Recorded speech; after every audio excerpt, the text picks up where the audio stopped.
Alrighty. I think we're live and I think we're good. Alright. Song of the Welcome Moon, Act 3. Here's that. Everything is working alright. Got chat pulled up on my phone. Wow, it's been a crazy week in terms of Genshin news. Assemble! A lot of the leaks have been Adventure crazy. time! I don't look at story leaks, but I look at gameplay leaks a lot. Here we go!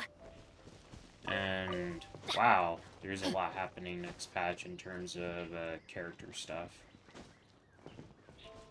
So if you want to avoid leaks, don't watch what I'm about to say, but a lot of characters are getting buffs, like direct buffs.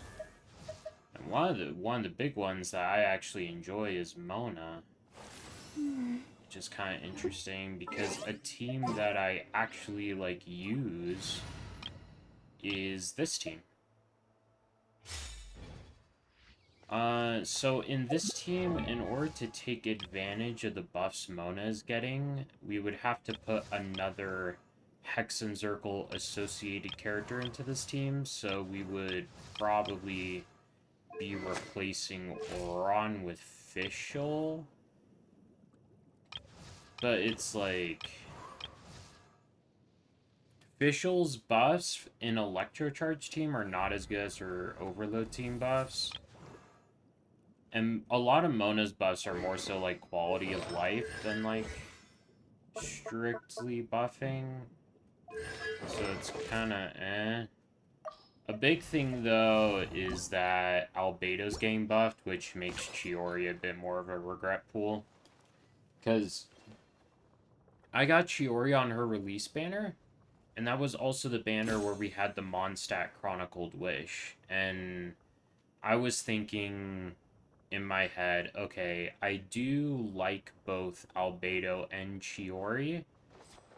And my thought process was, I like Albedo a bit more than Chiori. But in terms of meta value, Chiori would just be strictly better, right? And at the time, that was true, right?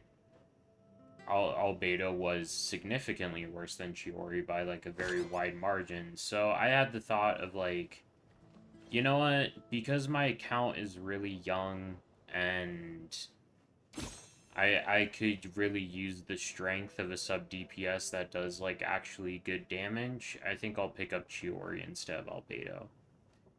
And I think that was a mistake because ultimately I do enjoy Albedo as a character more than Chiori, and then now with the recent leaks suggesting that Albedo's gonna get buffed, now the meta reason for getting Chiori is not true anymore either. Well, it's not gonna be true anymore.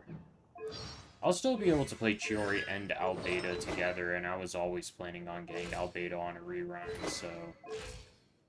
It's not the end of the world, but if I get really unlucky on the Mondstadt Chronicle Wishmare, that's gonna suck. Oh, hey, Yachty, you're here. Hello.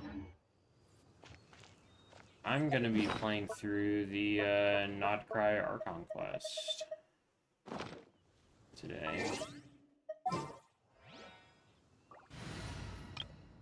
Let's go back to the Arlecchino too. I like seeing Arlecchino on my screen. Hop hop.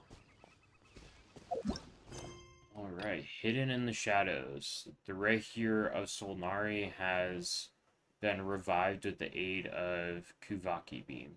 Now a new crisis looms over Notcry. Hello, hello. Let's enable focus experience mode. Yeah, I imagine that downloading the update itself is going to be an issue, because this update was huge, so yeah, the Wi-Fi sucking is going to be a big deal. Because this update also had the user-generated content mode of the Millie-Astral Wonderland thing. So this update was pretty huge. Data-wise. Alright, let's check out... See how this goes.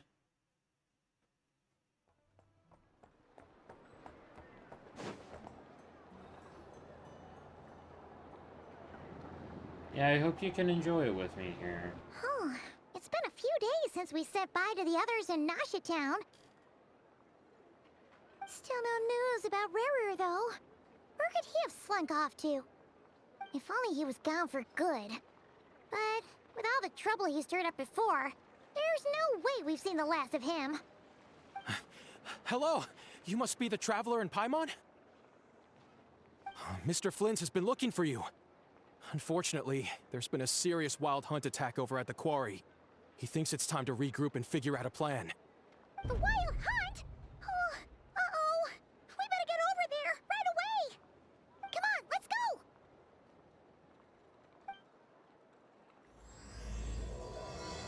Alright, big wild hunt attack.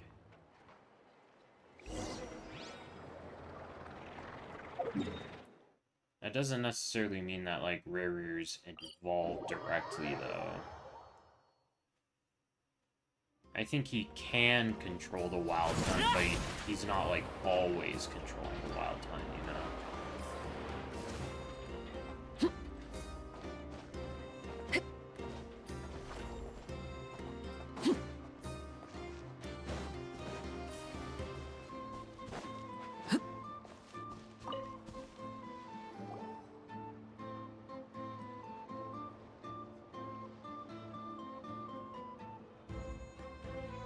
Oh, the whole gang's here. Okay. What's up, I can Flint? barely sense any Kuvaki at all. This whole area feels like a soulless husk. Looks like his appetite truly is insatiable. As if the power of that energy cannon wasn't enough. Oh, he's He's consuming not more seriously Kuvaki. still getting stronger? What's his endgame here? Try to kill Columbina. Everyone's here already! Hey, we made it! So, what's going on? We've all been on high alert since we split up a few days back, expecting Rarir to strike again. But it's like he just vanished into thin air. No one has seen him nor found any trace of his presence. That is, until this morning, when a ratnik found signs of wild hunt activity while out here on patrol. As you can see, the crystalline itself is physically intact, but the Kuvaki it contained is all but completely diminished. No one has seen him or found any trace of his presence, but in the tease, in like the end part of last quest, Varka talked to him. So I guess Varka hasn't communicated And with we're the sure gang that yet. Rarir Okay. did this. Who else? He's the only one who could pull off a stunt like this. Kuvaki loss has reached critical levels. Reikir of Solnari set to maximum threat level. Warning, unless de-escalation measures are taken soon, he will pose a threat beyond our ability to contain. The consequences could be catastrophic. Traveler, do you remember when we encountered Rarir just after regaining his body? There wasn't a shred of sanity left. Nothing but madness and rage. Yeah, that's really dangerous. Yeah, didn't he shout out a bunch of names? Then he started raving about how nothing in this world mattered to him. Oh, Paimon gets chills just thinking about it. Oh, but the thought that he's still out there, lurking somewhere in Not Cry, waiting for his chance to strike? Oh, even chillier. Last time we fought, we were already at a disadvantage. If he has such overwhelming strength, why would he suddenly go into hiding? Yeah, if I were him and I wanted more Kuvaki, I'd just take it by force. No point staying in the shadows. Unless something went wrong. His whole resurrection thing didn't exactly go smoothly. The other thing is, how does someone who's completely lost their mind still have the wherewithal to cover their tracks so perfectly? Beats me. According to certain medical studies, insanity does not always entail a complete loss of rationality. It may be that he is simply living in a world of his own. Actually sounds about right. He was ranting away to himself the whole time, like he had zero interest in talking to us. Yeah, I wonder what, There like, are happened many to make him unanswered like questions that. here. He could be right under our noses, and we'd still be in the dark. Besides his name and title, we know little about him. Certainly nothing about his past, or what he might be hoping to achieve. Exactly. And we wouldn't even know where to begin looking. Even Boss hadn't heard of the Rahir of Solnari before all this. She hadn't heard of I'd the be willing to sinners? I'm bet kind that of surprised. even if we gathered together every scrap of intel in Nodcry, we still wouldn't find more than, like, 3 useful facts about him. So, if we do nothing, he'll just keep getting stronger. But if we want to investigate him, we have no idea where to look. Last time we had Marionette and her big robo-buddy to help us, and we still barely held our ground. If we had to face him alone... If I was the squad here, I would be...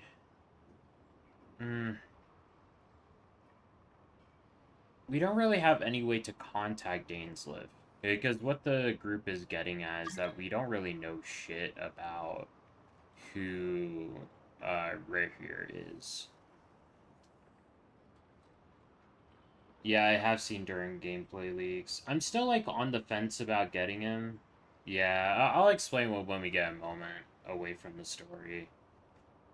We can talk about during. Back to the story, though, I think their best bet would be to find a way to contact Dainsliff. Because when it comes to, like, dealing with a sinner, like, Dainsliff would be the guy to call. You know, but we have no idea how to contact Dainsliff. Every single time we run into him, it's just random happenstance, you know? Paimon's head hurts just thinking about it! What are we supposed to do against a threat this big? Well, I do have a little hunch about his next move. Given that he attacked the quarry, I'd say it's likely he'll target other places rich in Kuvaki. Somewhere like the Eye of Krati, or the Pillar of Embla. One thing's for sure. If we just sit back and let him keep absorbing Kuvaki, we really won't stand a chance against him. A perfectly reasonable hypothesis. However, it is worth noting that these two locations are quite far apart. To investigate them both, we'll need to split up. I agree, we should split up. Right now, Rarir's goal seems to be gathering Kuvaki, not fighting us directly. Once we're done, let's regroup on Hisi Island. Wait, why Hisi Island? If I recall correctly, your largest goddess statue was carved from Kuvaki-rich ore, was it not? Oh, Blint's is that's smart right. as fuck. Yes, it could well be a potential target of his. I didn't even I think should about head that. back and start evacuating the pilgrims. Yeah, evacuation is smart too. Splitting up's always gonna be risky. But I guess we don't have much choice, right? We're in a race against time here. And if we do run into Rarir, what then? That's when you follow the 3rd rule of treasure hunting. Run like the wind. Didn't you say the 3rd rule was go with the flow? I don't know. Did I? Anyway, whatever. In this situation, go with the flow means go find backup. Yeah. Agreed. If anyone finds so much as a trace of Rarir, do not pursue him. Get out of the area and alert the rest of us as soon as possible. We need to put safety first. All right, we'd better get moving. Come on, Anefa, let's go.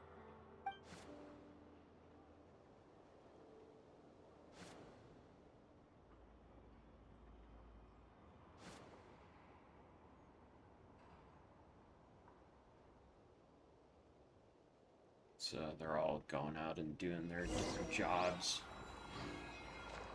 Okay, yeah, we can take a moment to talk about Durin. Oh, you guessed that Jehoda was gonna be a bow? I kind of thought she was gonna be like a sword. Because that's like the closest thing to a dagger, and she struck me as kind of a dagger type person. But yeah, when it comes to Durin, I'm thinking about getting him because he is a really good spot. He has a really good spot in these overload teams with Fischl, right? So Fischl counts as a Hex and Zirkel character for that Hex and Zirkel resonance that they're going to be doing. So Durin could have a good spot in this team.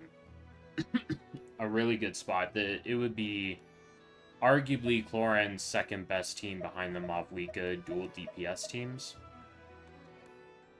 However, Durin's synergy with Clorind is not perfect. A big glaring flaw is him having an 18-second burst cooldown instead of a 16-second one, so he extends the rotation time by 2 seconds, which doesn't sound like a lot, but it's essentially like a 12 to 15% DPS loss, extending the rotation by those 2 seconds. Additionally, Overload kind of just isn't my preferred Clorin team to play. My favorite Clorin team to actually play is the Taser one. And in this case, Columbina instead of Mona would be like really pog. Because I really like Columbina. And I really prioritize I make it a priority to play teams with characters I really like. As an example, I like Auroron more than Fischl, more than Eon-san, more than Sara, which are like the main 4 Electro partners that could be paired with Chlorine. And Auroron's my favorite as a character, so I have a preference to have him in the team. In terms of Res Shredders, I like Kazuha more than Sucrose and more than Chevy, right? So I have a preference for using Kazuha. In terms of this slot, well, Auroron wants a Hydro character, and I do like Mona more than a lot of the other options. I'm still kind of like, do I like Mona more than Yelan? I'm still kind of like 50-50. I like Farina more, but she's like, this team doesn't have a healer, so she's kind of cringe to play. Xingqiu sucks. Yeah, so like, and Mona is synergistic here because she has short cooldowns. And currently, the sus pre-beta leaks we have of Columbina suggest that she does give an attack buff. Those leaks are very sus, though, so we don't have to, like, take that as a given or whatever. But if it is true and Columbina does give a team-wide attack buff, that would be pretty pog in place of Mona here. And I would like Columbina more than Durin and more than any of the Dendro options that can get played in, like, an Aggravate team or something. So this team with Columbina instead of Mona would have a higher ratio of favorite characters in it compared to a team like this where, you know, Durin is like, okay. So will Durin still be worth pulling? I don't know. For my account specifically, because I have such a personal preference for these Chlorine Taser teams, I really gotta see what Columbina does first. I have to see Columbina leaks before I make a decision on Durin. Generally, though, a lot of people will benefit from Durin. Like, if you like playing Navia, if you like playing Mulanni, you have Mulanni. But you also have Mavlika, so... yeah. Durin's, like, good in his current state, but, like, he has a couple aspects to his kit that are just kind of to me. His burst cooldown being 18 seconds is giga cringe. in terms of synergy with Cloran, specifically. Anyway. That's my thoughts on it. I'm not gonna pull Durin until I know more about Columbina. And if Columbina fits into my account better, then I'll just vertically invest into Columbina and skip Durin. I'm not gonna skip Albedo though, and Albedo will probably rerun next patch, so...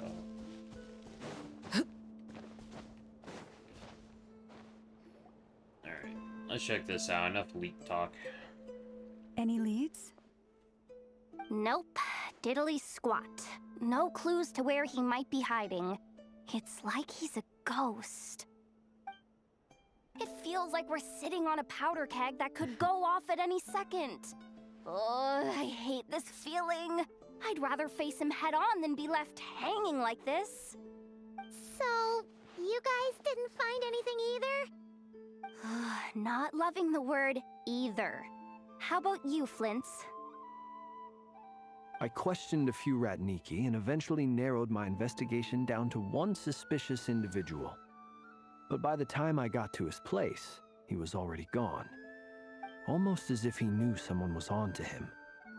Either that, or he's just extremely cautious and doesn't stay in one place for long. He's been biding his time for a while now. The question is, where or what is his next target? No idea. Since regaining his body, he seems to have lost all interest in the fragment in my possession. If he did still want it, he's had plenty of chances to take it. All we can do now is hope that Ino and Anefa turn up some leads. Darn it, Rarir! If you've got the guts, come face me one-on-one! Jehoda wants to throw hands. Wait, he's actually here? I didn't mean it! I swear! No, it's coming from Silver Moon Hall. The Lady Kutar might be in danger. Oh shit, Columbina. Oh no. Ooh, cutscene. Holy shit. Oh wait, they're just fighting right now. Oh, this is just like happening. Oh shit.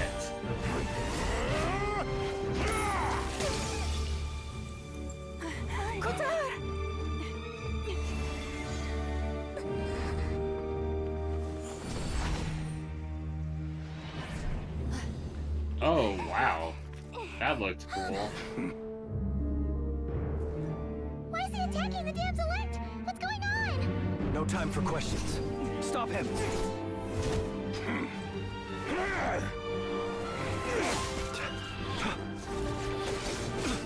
Shit, where's Dane when you need him?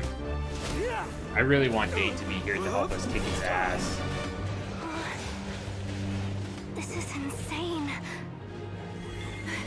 Yehoda, I thought you said you'd throw hands. On it.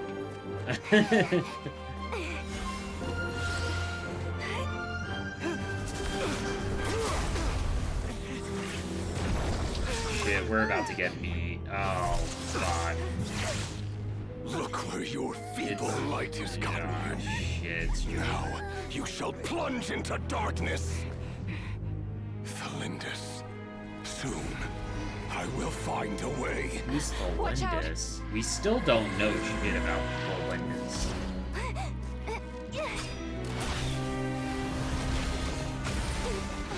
Oh. Oh, Columbina saved Yehoda? That was cute. Alright, she got her shoulder cut though.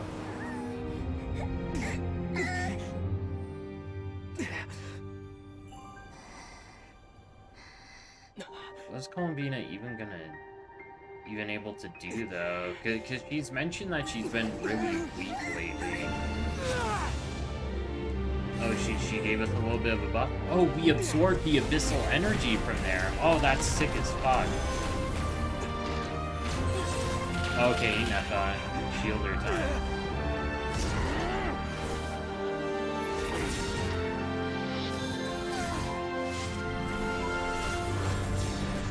Okay. Okay, I wasn't sure what Columbina was reaching out for specifically.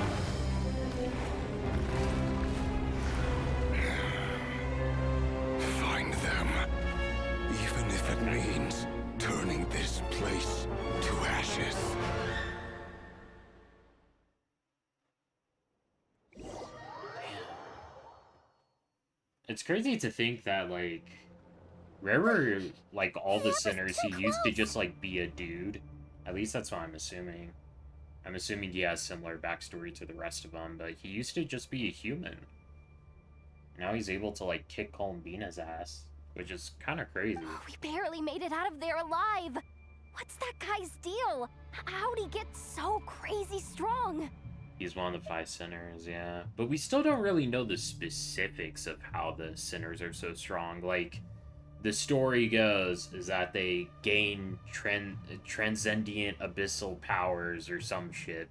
They divide among themselves the power to shape the world, which is, like, so vague. He's a threat to this entire nation. Ugh.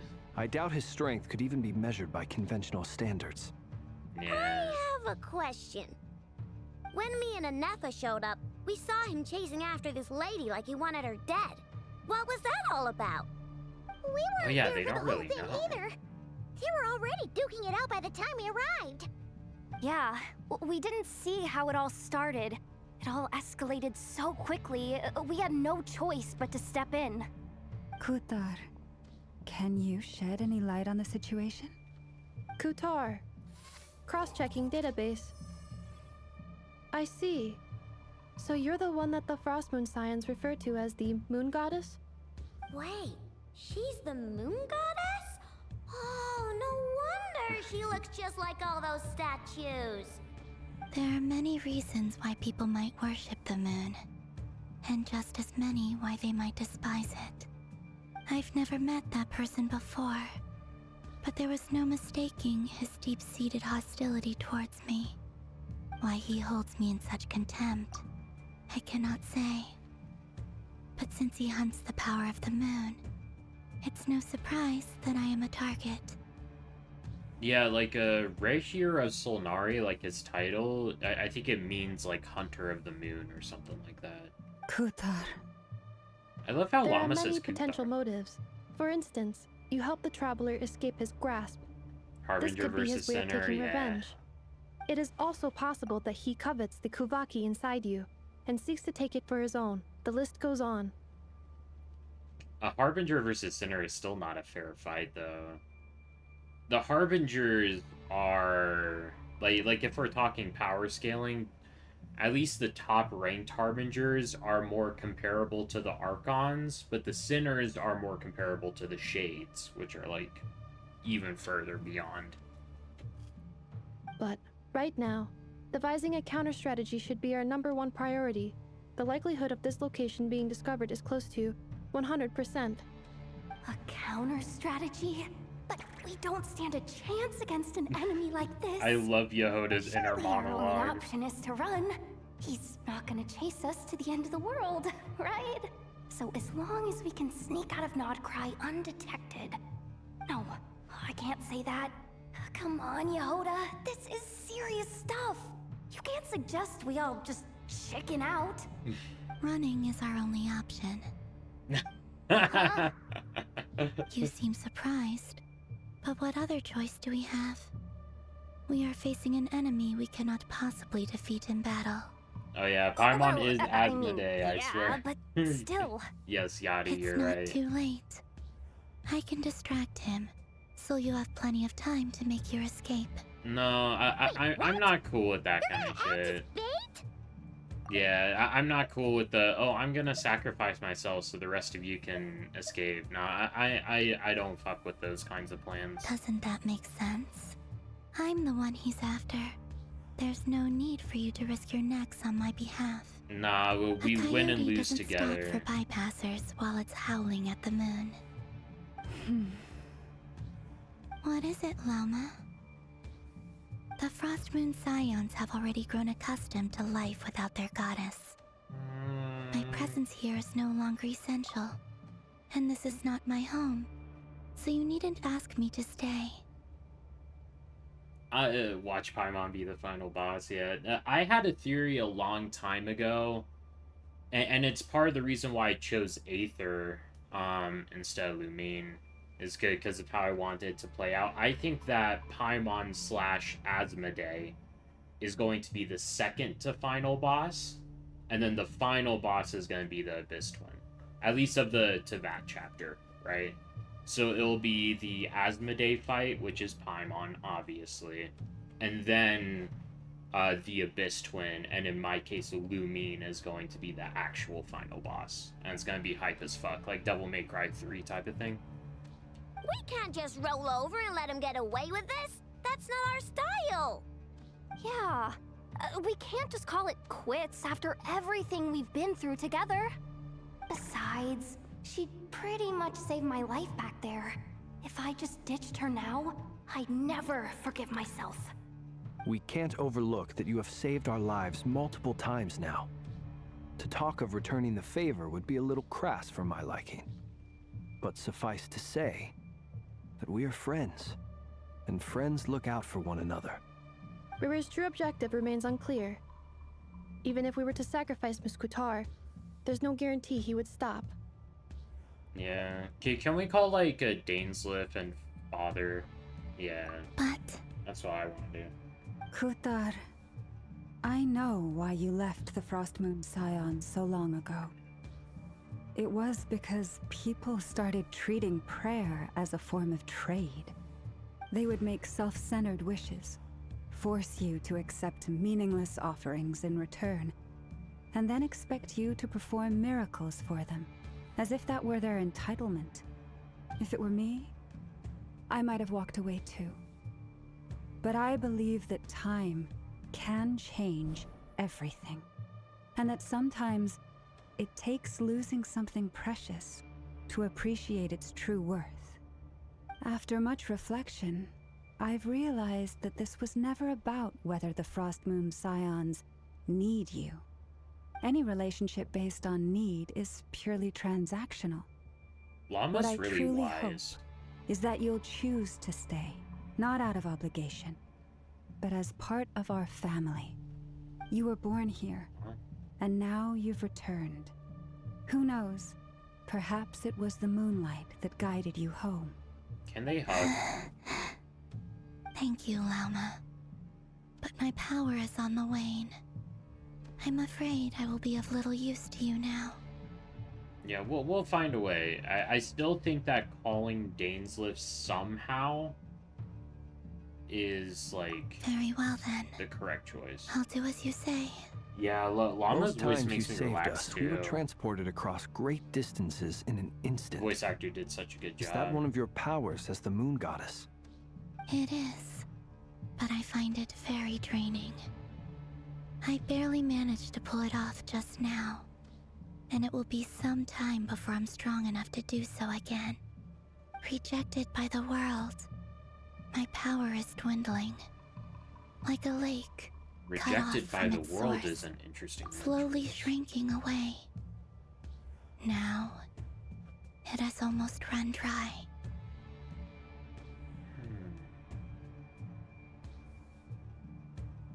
Something I also wonder too when Columbina says stuff like this is how reliable of a narrator is she actually? Like, well, what is her, like, version of power has run dry? Is she actually, like, as weak as a human right now? Or, like, even before she was still, like, flying around and, like, blocking attacks from Rarier and stuff.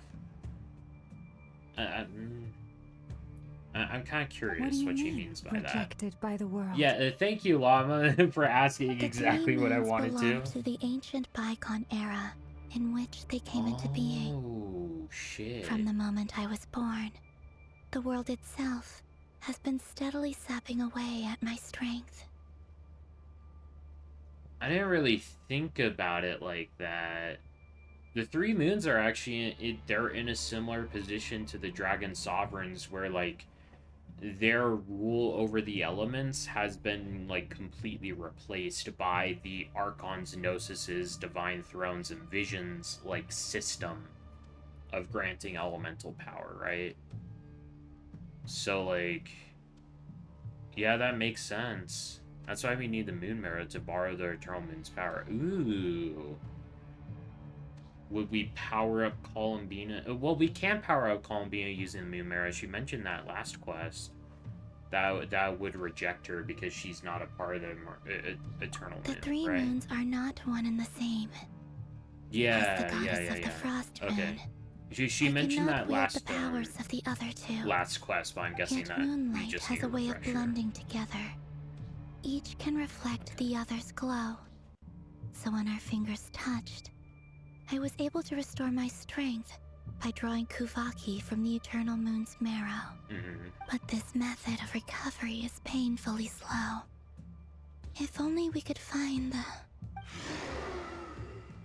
Oh shit. Okay. It's the Wild Hunt! Even faster than we expected. Damn, We'll have to okay. finish this conversation later. See how those wild hunt creatures are running away from us. They're likely just a scouting party, which means Rerir won't be far behind. Wow, we Then barely what got are we like waiting 10 for? minutes peace Let's get before the they heck found out of us. here. That's kind of wild. Go claw! Lush as the moonlight, with one heart, we... Oh, they just keep coming. This is driving me nuts. Rerir's closing in on us. We need to pick up the pace. There's too many of them! And this time, we can't fall back on Kutar's house to escape! If this goes on much longer... Cleanup sequence initiated. By the Frost Moon of old. Beware the creatures of the night. Observe, be silent. Fear the dark. Wow, they really gave me C3 twins for the scripted story battle, huh? Are we supposed to, like, run away? Is that what we're, like, supposed to do? Or... Go claw! Lash it! Ultimatum protocol. Forest, protect us for the everlasting. The long sleep beckons. Be silent. To dust. Observe. Do you fear the dark? You on this! Look! Installation chamber deployed. Annihilation mode. Branch into sorrow, by the Frost Moon of old. Beware the creatures of the night. Close your eyes. Observe. This is... Oh, Oh, no, that was my Arlecchino. It glitched. Okay. I thought that Arlecchino joined the fight. Oh, it's Varka time. Oh, hell yeah. Oh, hell yeah, it's Varka time. Oh, look at him. He's huge. Varka, you're huge.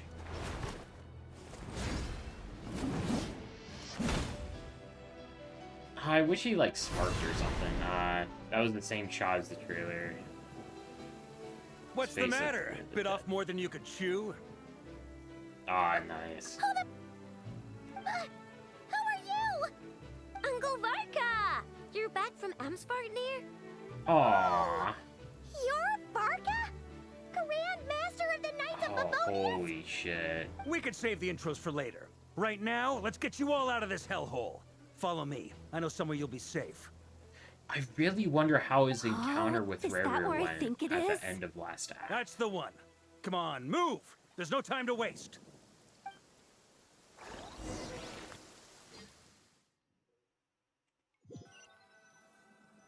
Yeah, we have Uncle Varka here, but where's Daddy? Where's Daddy Arlecchino? Wow! Where are we? This is so well hidden. Well, that goes without saying. This is the Knights of Favonius' meeting place in Nodcry, and a contact hub for the Northern Intelligence Network, Northern. aka the Black Market of Intel. No matter what faction you're with, it's the place to buy and sell information. Their headquarters are in Nodcry, but they've got contacts in every nation. As an expeditionary force on foreign soil, working with them has offered us the most effective way of getting our hands on reliable local intel. This is where we meet, so naturally, it's secure. Anyway, where were we? Folks from Nodcry should be pretty familiar with me by now, but I believe this is the first time we've met. Allow me to introduce myself. I am Varka, Knight of Boreas. Boreas, Ooh. and Grand Master of the Knights of Favonius. We've heard all about you. Varka's This cool. meeting's been a long time coming. You look way younger than Paimon expected. But you definitely have that Grand Master vibe. I did kind of expect him to have a beard. Well, I'm no spring chicken. Just not showing my age yet. Definitely feeling some of that back pain today, though. Rushed back from Amsfartnir without a wink of sleep, only to get Back right into pain's another so fight with real. that freshly revived maniac. Another? You mean you fought him before? Yep. He wasn't nearly as strong back then, but he was still a formidable foe. I brought some of the knights along to give him a little surprise, but he saw us coming from a mile off. Okay. My squad took heavy injuries, and I barely made it out alive myself. We knew it might have been our last chance, so we staked everything on it. But still, it wasn't enough to stop him. Yeah, so that encounter at the end of the last act was a ambush from Varka. Okay. I tried tracking him down afterwards, but he didn't leave a trace. Even in his unhinged mental state, he's as cautious as any trained operative. So, I decided to come find you. And as luck would have it, turned up to find you being ambushed by the Wild Hunt. The rest, you already know. Is that why he's been frantically absorbing Kuvaki these past few days? Because he sees you as a threat? Yeah. So, I headcanon that Varka is one of the Allogens with the potential to become a Genshin. That's my Maybe I'm part of the headcanon. equation, but even if I weren't, I'm sure he'd still be gathering power. He's clearly working up towards something. By the way, if anyone doesn't know, like, it's been pretty implied that Varka is on the same level as the Harbingers in terms of power-wise. Note to self: Uncle Varka's strength rating officially upgraded. Guess it's my turn to ask questions upgraded. now. So, what exactly has been happening in Nodcry? Why is the Wild Hunt returned in humanoid form? And why is it after you? It's a long story, but I'll try to make it quick.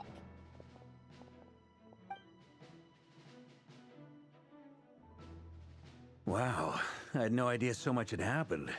Sounds like you guys have really been through it. Yeah. So, the Kutar is actually a Fatui Harbinger. And all this Wild Hunt activity in Nodcry is the work of the Raker of Solnari, one of the 5 sinners. That's a lot to take in. Need some time to wrap my head around it all. I guess the I'm 5 truly sinners sorry, aren't Mr. as, like, Varka. well known as I kind of thought. You stood with us against the Wild Hunt and did everything you could to stop it from escalating into a He full-blown looks so catastrophe. OP. Yeah, I And hope then, that he's The playable. one time you're away, it all comes to a head and all your hard work gets undone. I hope that he's playable and he's like a super awesome Animo DPS. I would love to use like him and Farozan together. You've got nothing to He would be, apologize like, for, Miss Moonchanter. You can plan 100 steps ahead and still slip up. That's just life. No one knows what tomorrow holds. You can't predict which way the wind will blow next. And, to be perfectly honest, I can't say I'm surprised. For all the times we've defeated the Wild Hunt in the past, we've never been able to completely wipe it out. Turns out, we were just delaying the inevitable. But now that a new variable has come into play, fate may well take a different course. Varka, Jean, and Barbara are all siblings. By the way, since you didn't know that Alice was Klee's mom, I have to ask. You do know that Jean and Barbara are actually siblings, right? Like blood-related siblings. Jean and Barbara are sisters. You do know that, right? Just checking.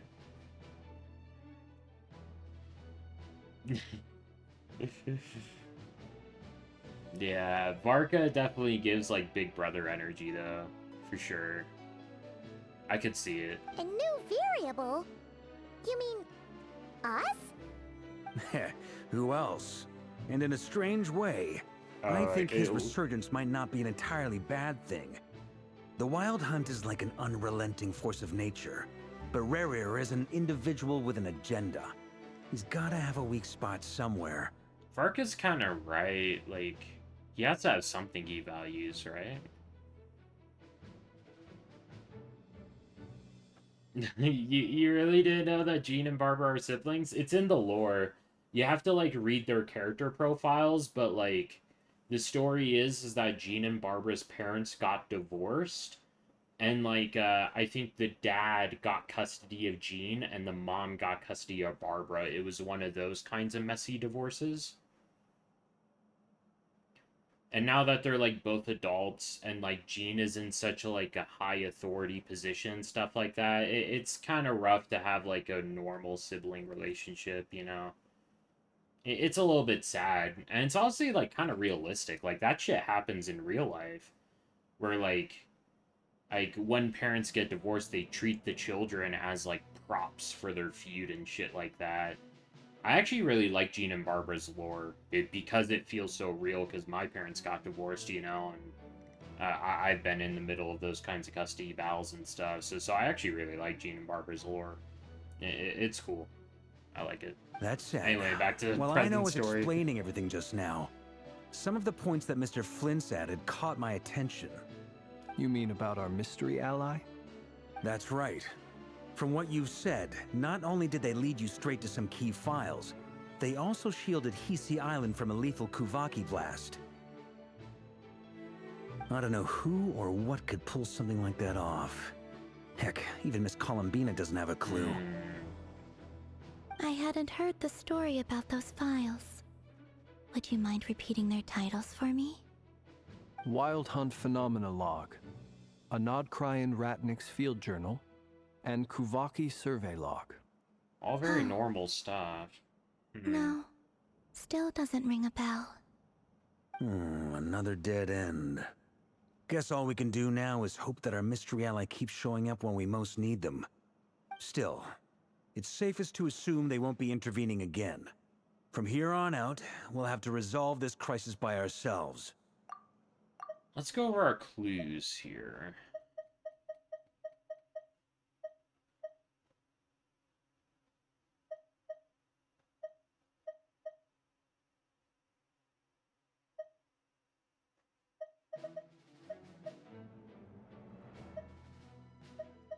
I wonder who this mysterious ally is gonna be, if it's gonna be like Nicole or something.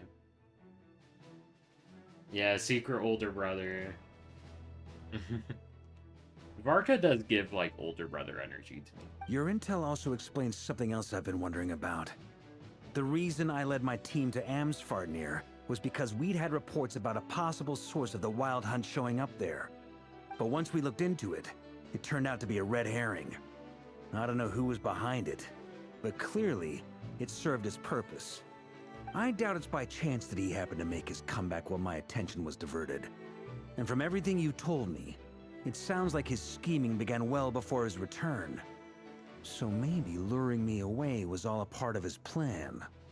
But is it even possible that he orchestrated all of this by himself? I was literally just about to say that. Like, I get that it's been said a couple times that Rarer being completely nuts and off his rocker doesn't mean he's not capable of being rational.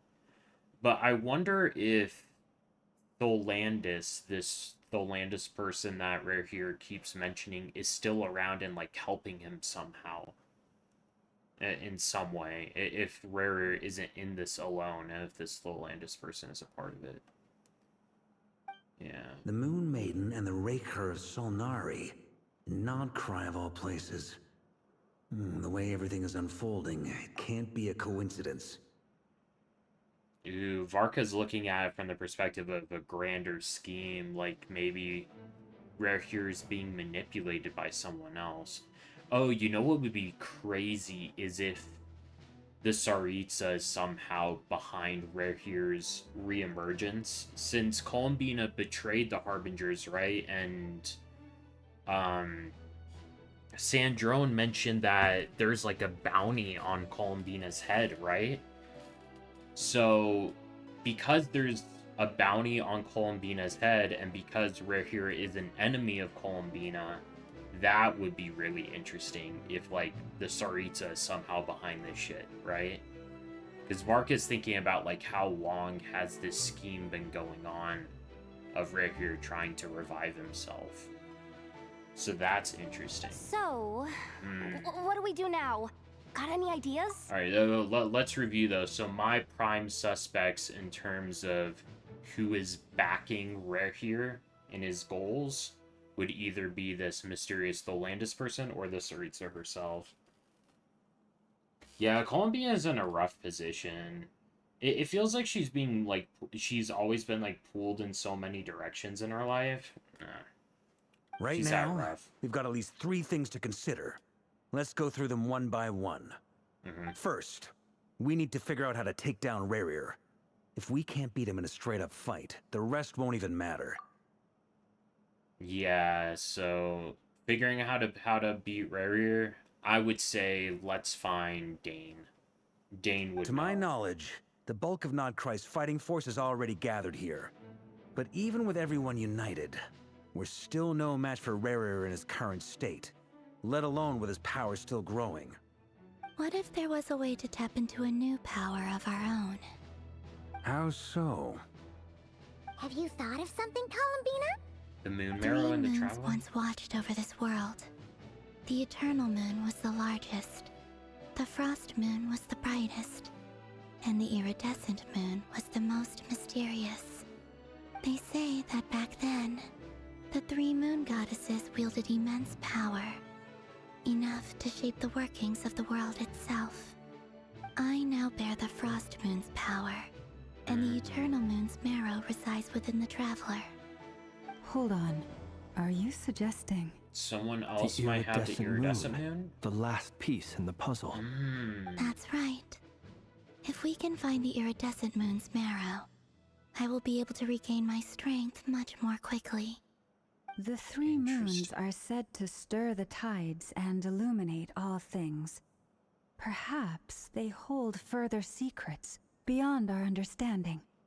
According to my analysis, the solution is feasible. However, it is subject to one major condition. How do we locate the Iridescent Moon's marrow? I know a way, but we will need to visit the Fatui's Experimental Design Bureau. The Experimental Design Bureau? Are you saying we need to involve Marionette? Yes. I must speak with Sandrona. I can't wait, because I love it when Sandrone and Columbina talk. They were so funny last quest. I kind of love Sandrone. If Sandrone's playable, I'll probably pick her for sure. Yeah. I kind of love Sandrone. Columbina! Oh my gosh, yes, It's more a long Sandrone. way from here to the Experimental Design Bureau. There's a high chance you'll be spotted. You shouldn't go alone. Yeah, Then we'll go that's with settled. Next up, our second priority. Somehow, we need to figure out Rarier's end goal. As you saw for yourselves, when he was still in his wild hunt form, everything he did was for the sake of recovering his body and resurrecting himself. His first act since then, after laying low for a while, was to try and assassinate this young lady. People's obsessions often reveal their greatest vulnerabilities. There must be a reason why he despises the moon so deeply. Perhaps it sheds some light on his title, the Raker of Solnari. Yeah, I think, like, in Conrian or, like, in Norse or some shit, that means, like, Hunter of the Moon. The Wild Hunt has plagued Nodcry for centuries now. If we want to stop it for good, we have to get to the root cause of what's driving it. It's true. We still know very little about him. If Kuthar hadn't given us that lead, we wouldn't even know his name. But where would we even start? I doubt even the Intel Queen of Nokrai has a clue, and she has info coming out of her ears. Nefer? Oh? That's a rather hasty conclusion Nefer's for someone already who's so here. painstakingly meticulous when it comes to dealing with machines. Ah, she heard me. Oh no, Jehoda, run! It's your boss! What are you doing here? I'm now asking myself the same question. I received a letter from a humble knight of Favonius, requesting a meeting to discuss a major business deal. But it looks like this humble knight had something else in mind. Details, details. Miss Nefer, the important thing is that you've arrived at the perfect time. Since his failed ambush, I've been racking my brains trying to come up with a plan to fight Rerir. Given the severity of the situation, I think it's fair to say that our only chance lies in uniting as one. And I'm talking all the factions in Notcry. We can't do this without the Curatorium, but I knew it'd be a tough job to win you over. So, I took the liberty of reaching out for a little chat. Wait a sec. How did you even hear about this place, Nefer? Didn't you say this is meant to be the Knights of Favonius' meeting spot? And a contact hub for the Northern Intelligence Network? And isn't it supposed to be super hidden? You really think he could have gotten settled in Nodcry without my help? Besides, I'm the one running this gig. Of course I know where the meeting place is.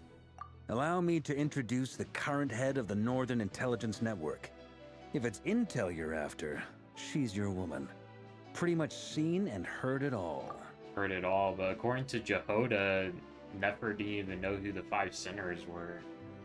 I get that it might not be common knowledge, but that really surprised me that Nefer didn't already know who the sinners were. Please spare me the flattery. Let's cut to the chase. Seems like you've run into some trouble, huh?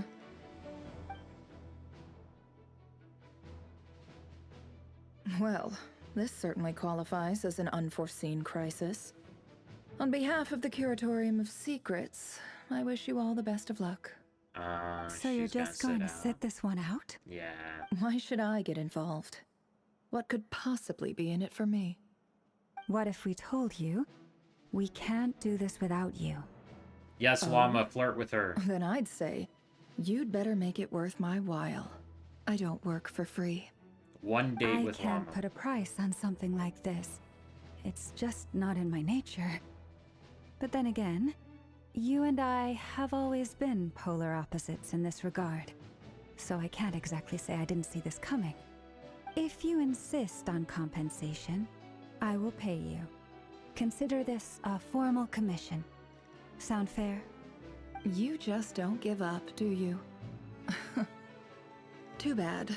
I know you well enough to know you can't afford my prices.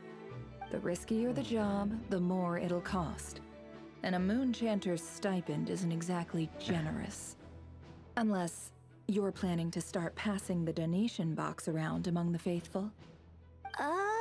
Boss, just a thought. If they come up short, maybe you can take the difference out of my next few paychecks. Okay. Things got really dangerous during the fight with Rerir. If this girl hadn't saved me, I'd be ley line fodder by now. I'd be gone for good, boss.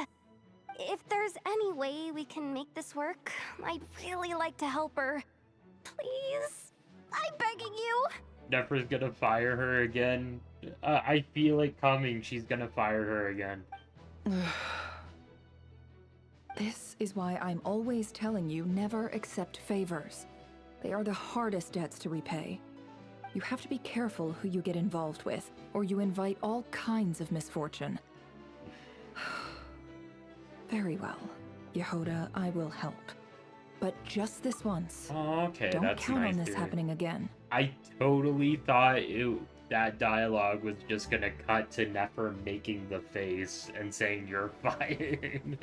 I really Flint, thought it was gonna happen That again. fragment that Rerir was after, do you still have it on you? Of course. Let me borrow it. I need it to follow up on some leads. Wait, you actually have some leads? Shh. This is top secret information. I get it. We all have things we'd rather keep to ourselves. Yeah, she has Plus, a heart. I know we can count on you. So we'll leave the intel gathering in your hands. And that brings me to the third and final item. We need to find a way to distract him. We need time to make our move, so someone will have to stall him. I'm in for this part, no matter what. Anyone coming with? Count me in too. Come off it, you two. Quit playing heroes. I'm way ahead of you here. And Nefa did a scan of the Moon Goddess's Kuvaki signature, and we're gonna use it to make some decoys over at the Kramkake craft shop. Anyone who's in, follow me. Once they're ready, we'll deploy the decoys across Nagcry. So as long as the rest of you keep moving, he won't catch on to your scent and won't be able to track you down. I guess a lot of time. I That's like it. a really Genius smart, idea. Yeah, that's No really biggie. smart. Coming from the 10-year-old. All right, then. We'll split into 3 teams. I know, smart. Once your team has finished their mission, return here and wait for the others. Dismissed!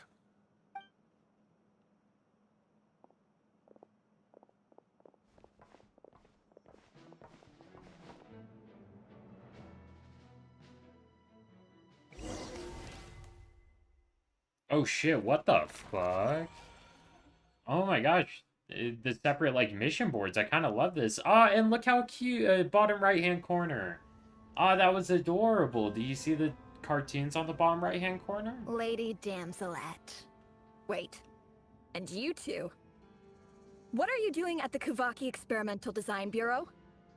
We've been doing our best to mind our own business lately. But if you're just gonna waltz up here like this, you're seriously pressing your luck.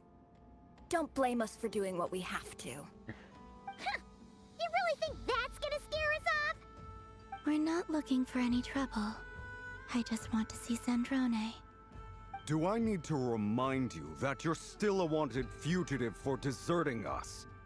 Out of consideration for our former ties and the crisis we're all up against, we'll let you leave in one piece. But don't even think about trying to get inside. Let them in. But... Are you going to make me repeat that? I love her voice. Lily. I love Sandrone's voice. Sandrone seems to be in a good mood. Must be maintenance day. It just... Columbina's dumbass smile. Oh my gosh. The Rage Baiter smile. It's so perfect. Oh my gosh, these two are great.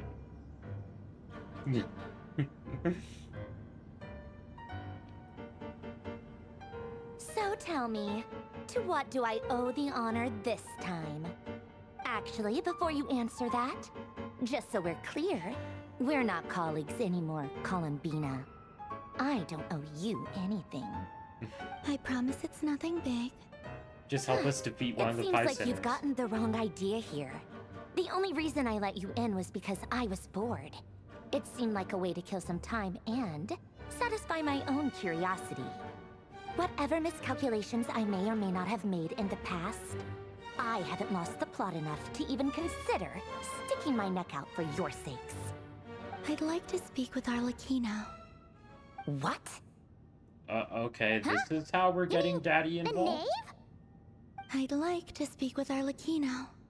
Is she in Nodcry? No, she's not. Once the work on this facility was completed, she went back with the Rooster and Regrator.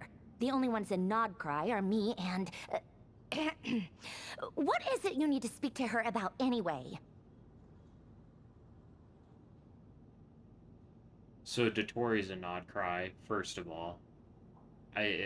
When Sandrone was saying me and blank, it's Dotori for sure. Why would Columbina specifically request to talk to Daddy, though? Is this gonna be like Crimson Moon Dynasty stuff? Who's that? Do you not know who Dotori is? The Doctor? Main villain in Sumeru. That's what I'm thinking. Because Sandrone's saying the only ones in Nodcry now are me and Blink, right? Yeah, the Doctor. I think the Doctor's also here, but it's being kept on the down low. Why would Columbina... I think it's probably Crimson Moon Dynasty stuff. If Columbina's specifically asking to talk to Daddy. Rerir is hunting me. If I'm going to face him, I must first retrieve the lost moon. Oh, shit. Marionette seems lost in thought, but she doesn't look surprised. She must know more than she was letting on. Yeah. I don't understand what Arlecchino has to do with the iridescent moon's marrow. But at this point, I have no choice but to go along with Colmina's plan. Yeah, Crimson Moon Dynasty stuff. Is that a no then? We're only doing this to stop Rear. Here's our common enemy. As if I need reminding. I was this close to settling things with him before someone decided to whisk me away to their weird little garden. And Colby is so unbothered. Have you She's held just any tea smiling parties about it. lately? Tea parties? Tea parties. Yeah, obviously. You don't seriously think we'd pack it all in just because you aren't here. If anything, they've been more eventful than ever. Just me, Arlecchino, and a bunch of insolent and sensitive guests who won't stop asking where you've gone. Oh, they've been a real joy. I bet you served them the worst tea you have. Just like you used to do to me when I upset you. Who cares about how good the tea is when there's no one around to drink it? I keep losing people.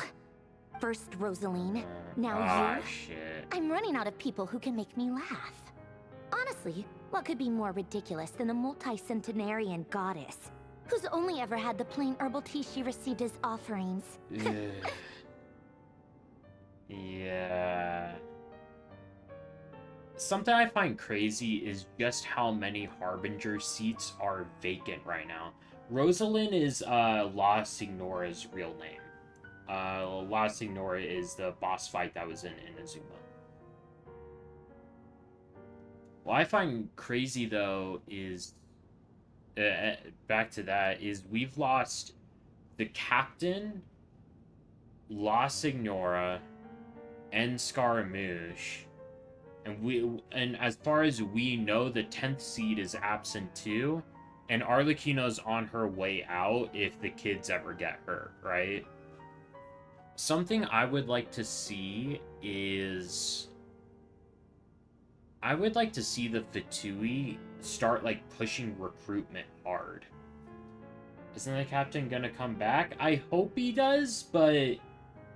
I think that the captain is gonna come back when the Abyss Twin finishes recreating Conria. We'll get the captain back as Thrain, the Sentinel Knight. I don't think we'll get the captain back as he is now. It'll be when Conria is revived by the Abyss Twin. That's what I'm thinking. Yeah.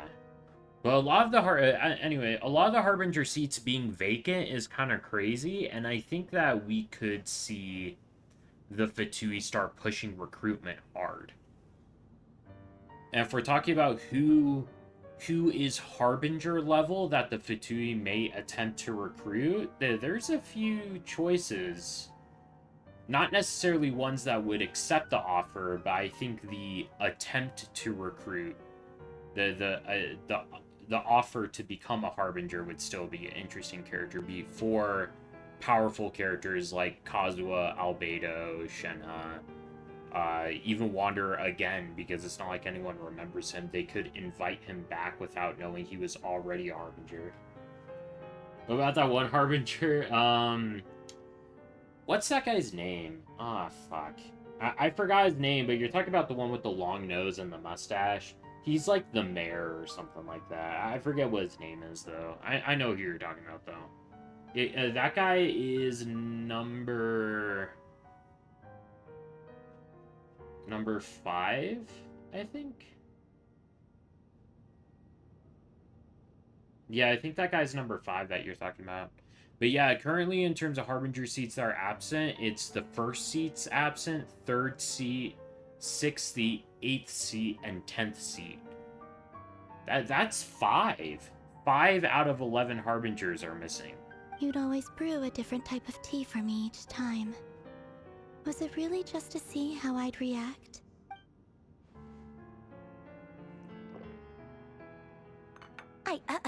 Well, duh. Why else? Watching you squirm was practically my only form of entertainment. Or was she generally trying to introduce Columbina to new flavors? Maybe all that coldness is just an act and they actually get along? That's what I think. Sandrone is like classic Tsundere, right? Oh, yeah. And Capitano sometimes used to bring Tartaglia around too. But I guess we won't be seeing him again. Fuck. Yeah. Because the thing about Capitano being seat number 1 is that Capitano was just like a genuinely normal and good person that, like, he would have been like the heart and soul of the Harbingers in terms of, like, if you look at it like a found family dynamic. Like, Dottoro's the fucking crazy guy that belongs in jail, right? Capitano would have been like keeping the family together, you know? Capitano would bring Tartaglia around too, probably after a little sparring session or something, you know? Capitano was like the heart of the Harbingers. Without Capitano, they're kind of a mess right now. Because, like, I know that we don't know all that much about Piero, but I get the impression that Piero doesn't give a shit about anything anymore other than his hatred for divinity. Right? Like, any, like, morality or personal values is just not there for Piero. That's the impression I get from him. He is not a normal dude anymore. He wants to kill gods, and that's it, right? Oh, Capitano looks scary to you? He did look intimidating until that interlude quest, the one with, like, Eon-san and taking care of all those sick people that was in between Act 4 and 5, where Capitano talked about that the reason why he wears the mask is because his, like, body is rotting. That made the mask, like, more of a sympathetic thing than a scary, intimidating thing, right? It gave him aura, though, so... It's all good. Fuck.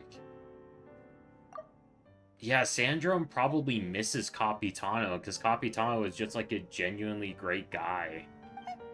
Well, I guess we are overdue for a get-together. Polonia!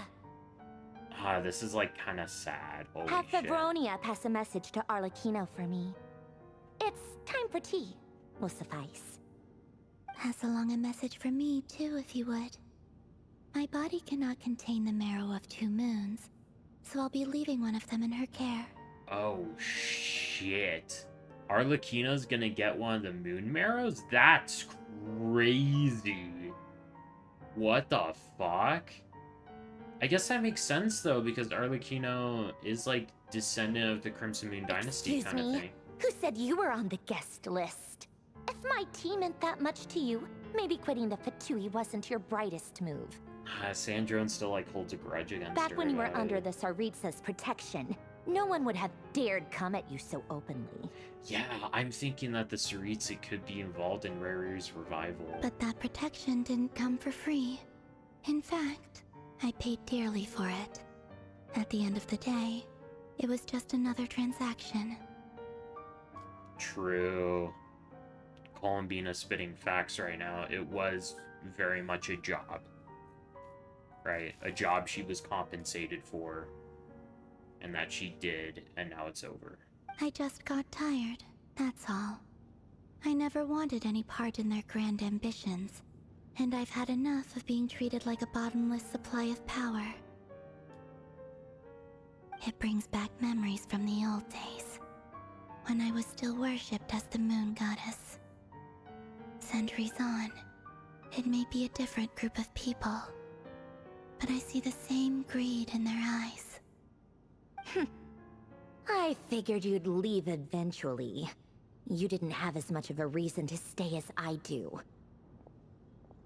Wonder what Sandrone's reasons are for being in the Fatui. The Tsaritsa gave you shelter and protection, but that was it. Nothing more, nothing less. Meanwhile, the Fatui demanded everything from you in return, until it was more than you could bear. I get why you left. And frankly, I have no interest in dragging you back just because the higher-ups told me to. But if you keep hanging around with this riffraff, The next time we cross paths, we might be enemies for real. Yeah, if Sandrone liked Rosalind enough to be calling her Rosalind instead of La Signora, she probably fucking hates us for killing her.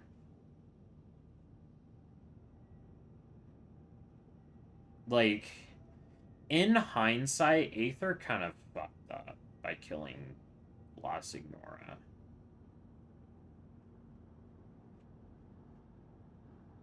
Yeah, I think Sandrone is a robot.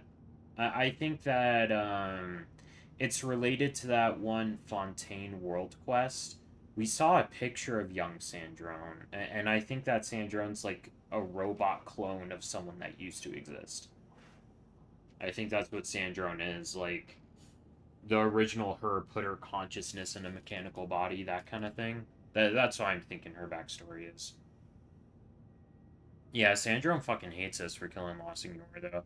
Because, like, our reasons for killing La Signora at the time were, like, really shallow. Like, yeah, she stole Venti's Gnosis, and we kind of felt like we owed Venti, and Venti was our friend, right? And then Tepe died because of delusion overuse, which sucked. And like, we had our reasons, but killing La Signora, it was like a really big deal with like lasting repercussions.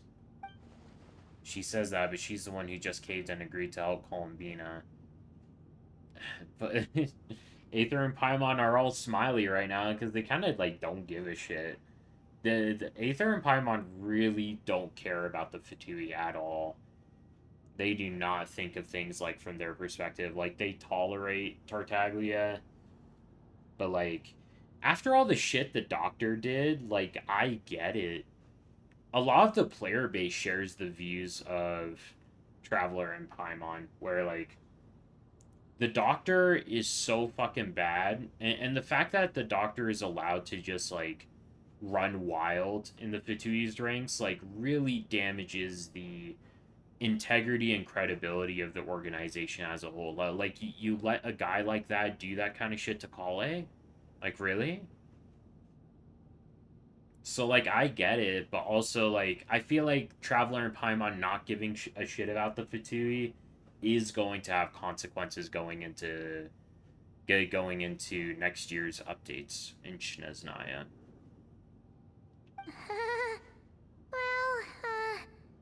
Guess that's our cue to leave. Yeah, let's go. That might be your plan. But it sounds like someone else wants you to stay a little longer.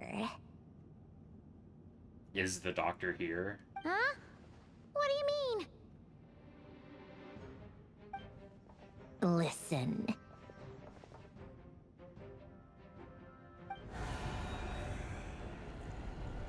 Oh shit, the Wild Hunt's here. Oh fuck. Okay. My lady, it's the Wild Hunt. A horde of monsters is headed straight for the facility. Another uninvited guest trying to crash my tea party. Clear the area. I'll handle this. I want to say before we go into the next scene, I actually really loved this whole conversation. It really characterized both Sandrone and Columbina extremely well. I love the characterization that was in this conversation. Wait, what? You want us to leave you here This by was so yourself? good. You'll be lucky to make it out of this alive. You really think you can afford to worry about me? Of course we're worried about you. I freaking love get you. out of here. You may have stopped Polonia from crushing him last time, but I've made sure that won't happen again. The entire Experimental Design Bureau is rigged for war. Sandra wants round 3. She wants to throw hands. And Polonia looks different now. It looks like there's like more bronze in her outfit now. Is that just me, or does like... It looks like visually Polonia got slightly upgraded, or maybe it was just the lighting of the previous scenes, but... It looks like there's like more bronze Stay and and watch stuff. if you want, but it'll be at your own risk. You're not flagged as friendlies in the weapon system. Just be careful, okay? Hugs. Don't tell me what to do! Look, if you're leaving, make it quick. Or you'll just get in my way. There's a secret passage on the second floor. It'll take you right to the plains out back. Stare all you want, Columbina. You're not getting another invitation to my tea party. I know. But thank you anyway, Sandrone. Can they just like This is hug or exactly something? why you shouldn't hang around with those people. All their melodrama and sentimental nonsense is rubbing off on you. Hug her. What if she dies and you didn't hug her before leaving? Come Sandra on then, is... Mr. Ray here. Let's pick up where we left off. She wants Your to wild smoke. monstrosities versus my beautiful creations. Let's see who comes out on top.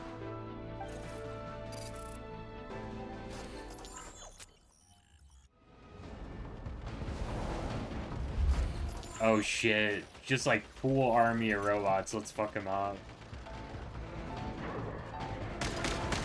Oh, well, we get to shoot. Okay. Hell yeah. Fucking kill him. Ah, dang. They're like teleporting forward and stuff.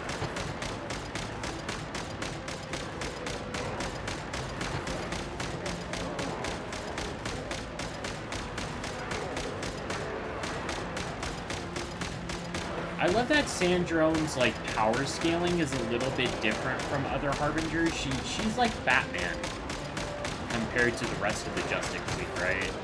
Like, I don't think she's all that powerful on her own, but she has like all these machines and she's really smart. She has prep time, that kind of thing. Good work, Bosco 1. Bosco 2, prepare to fire!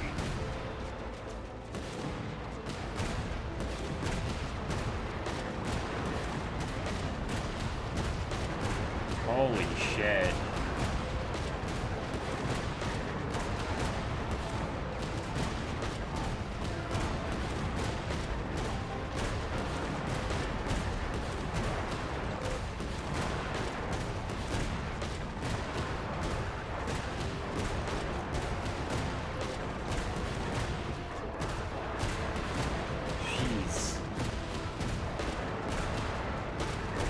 Part of me feels like this gameplay sequence feels a little bit excessive, but at the same time it's kind of comedic in a way.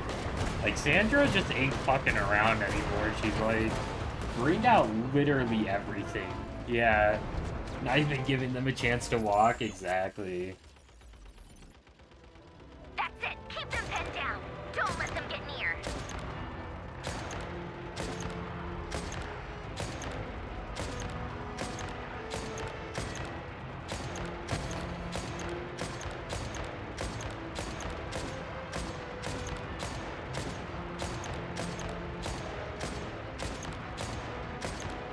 Am I like missing?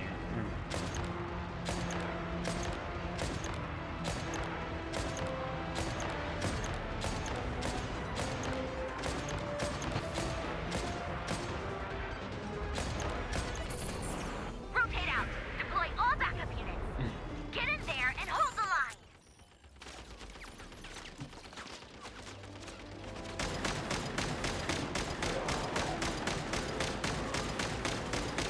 They're more tenacious than I thought. Whatever. This is where the real fun begins. Holy shit. Just how much ammo does Sandrone have? Like, holy crap.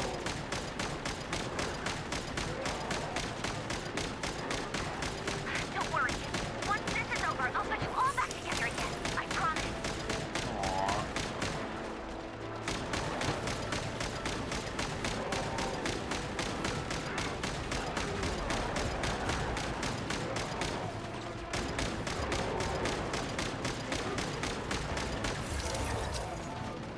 Warning, this machine is severely damaged. Finally, the ranger himself. Time to... Huh? Shit. Where'd he go? Uh-oh. Oh, fuck. Oh, that's crazy. That's a crazy angle. Holy shit. Yeah, are we ready to throw down? with the sinner himself. Ain't no way the Wild Hunt is, like, winning against Sandrone, really? I guess they're being led by a fucking sinner versus a Harbinger. It's just not equitable. Polonia, get him! I've upgraded Polonia again since our last encounter, and uploaded every last scrap of your data. So let's finish this, once and for...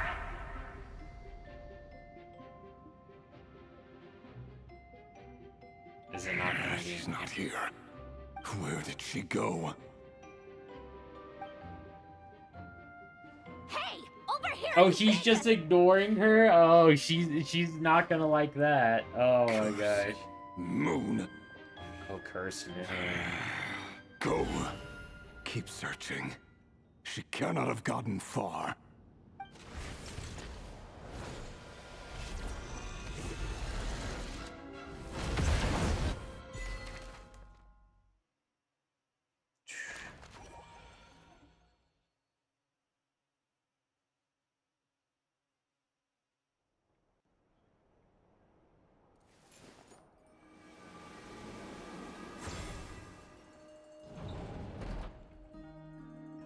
Opening fancy doors. Ooh, what is that thing? That looks interesting. So this is your method for investigating Rarir's past. It almost looks like some kind of ceremony. Ceremony? Good deduction. But it's quite a different affair from what you're used to with the Frostmoon Scions. Whoa! First time I've ever been in here. Boss always said it was off limits, so I pictured some kind of creepy dungeon. But it's actually kinda nice. I love Yoda. Oh, I guess this must be Sumero decor? That's where Boss is from. And that nice shopkeeper who sold me my treasure compass.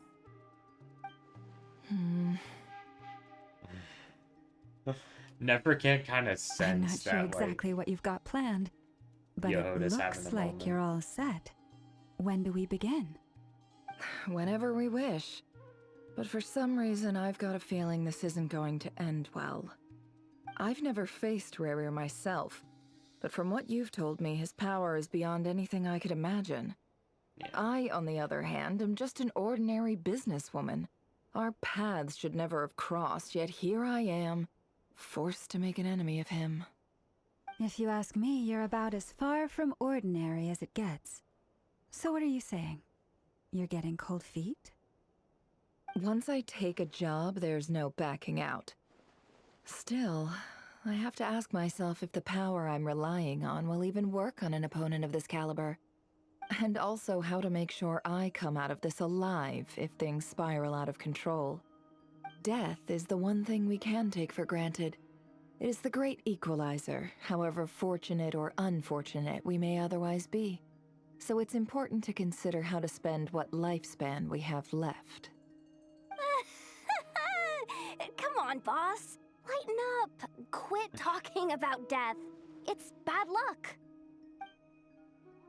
For once, I agree with you. When you're up against a foe like Rarir, there's no such thing as being too prepared. Is there anything I can do to help? That won't be necessary. I've already made up my mind. Time to cash in a precious favor I've been saving for a rainy day. Yehuda, I need you to find someone for me. The sooner the better. Eh? Find who? That shady merchant who sold you an overpriced treasure compass the other day. Dory? Come on, boss. You're pulling my leg again. In what way is she shady? She showed up when I was completely lost and sold me a neat little gadget that was exactly what I needed. Trust me, she's a good person. Dory, good person in the same sentence? Oh my gosh, never his face. Anyway, I know who you're talking about. Don't go anywhere. I'll be right back.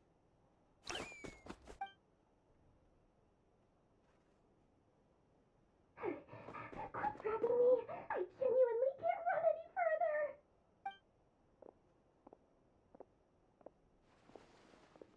Hey, aren't you? What is it? What's the big rush?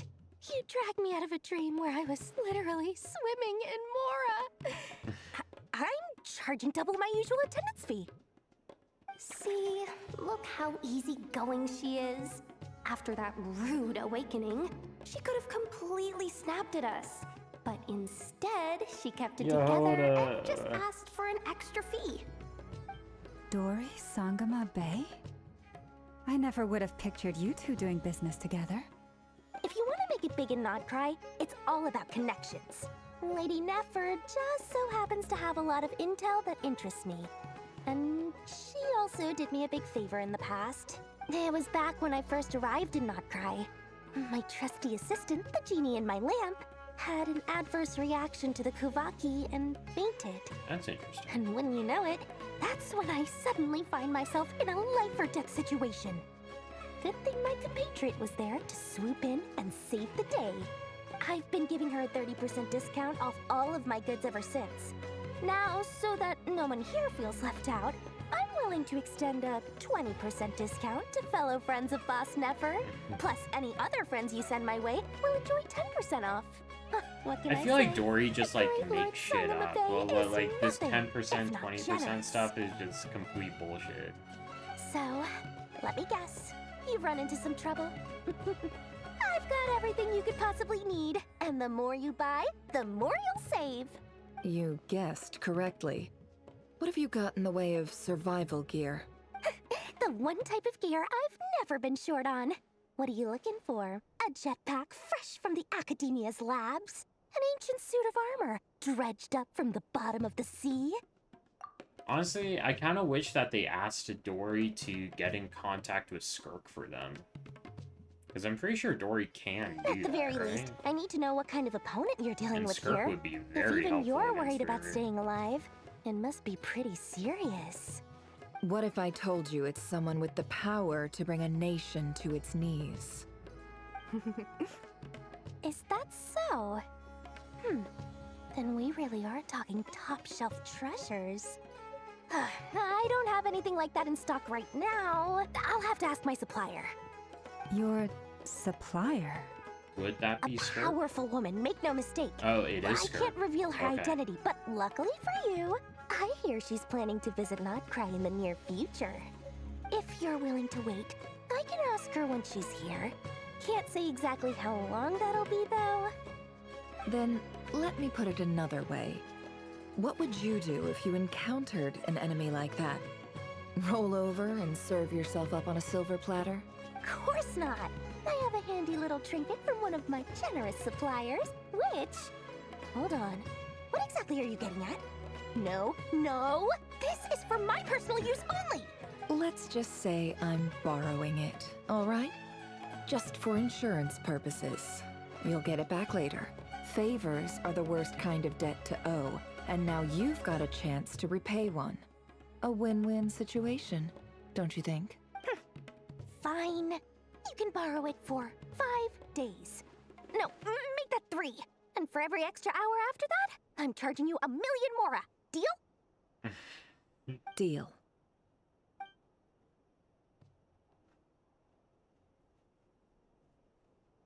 What does the What a way to trinket start do the day. exactly, though? Now, was there anything else you wanted? Or can I go back to bed now?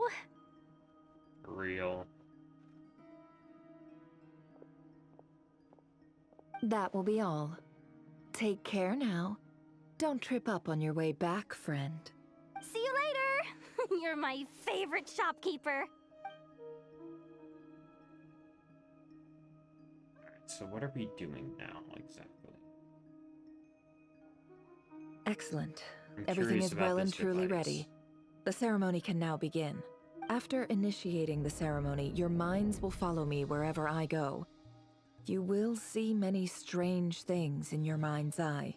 So remember, don't be frightened, and don't make a sound. Don't make a sound. Okay. After laying down the ground rules for everyone, we'll be joining Now then, let us peer into the Raker of Solnari's past.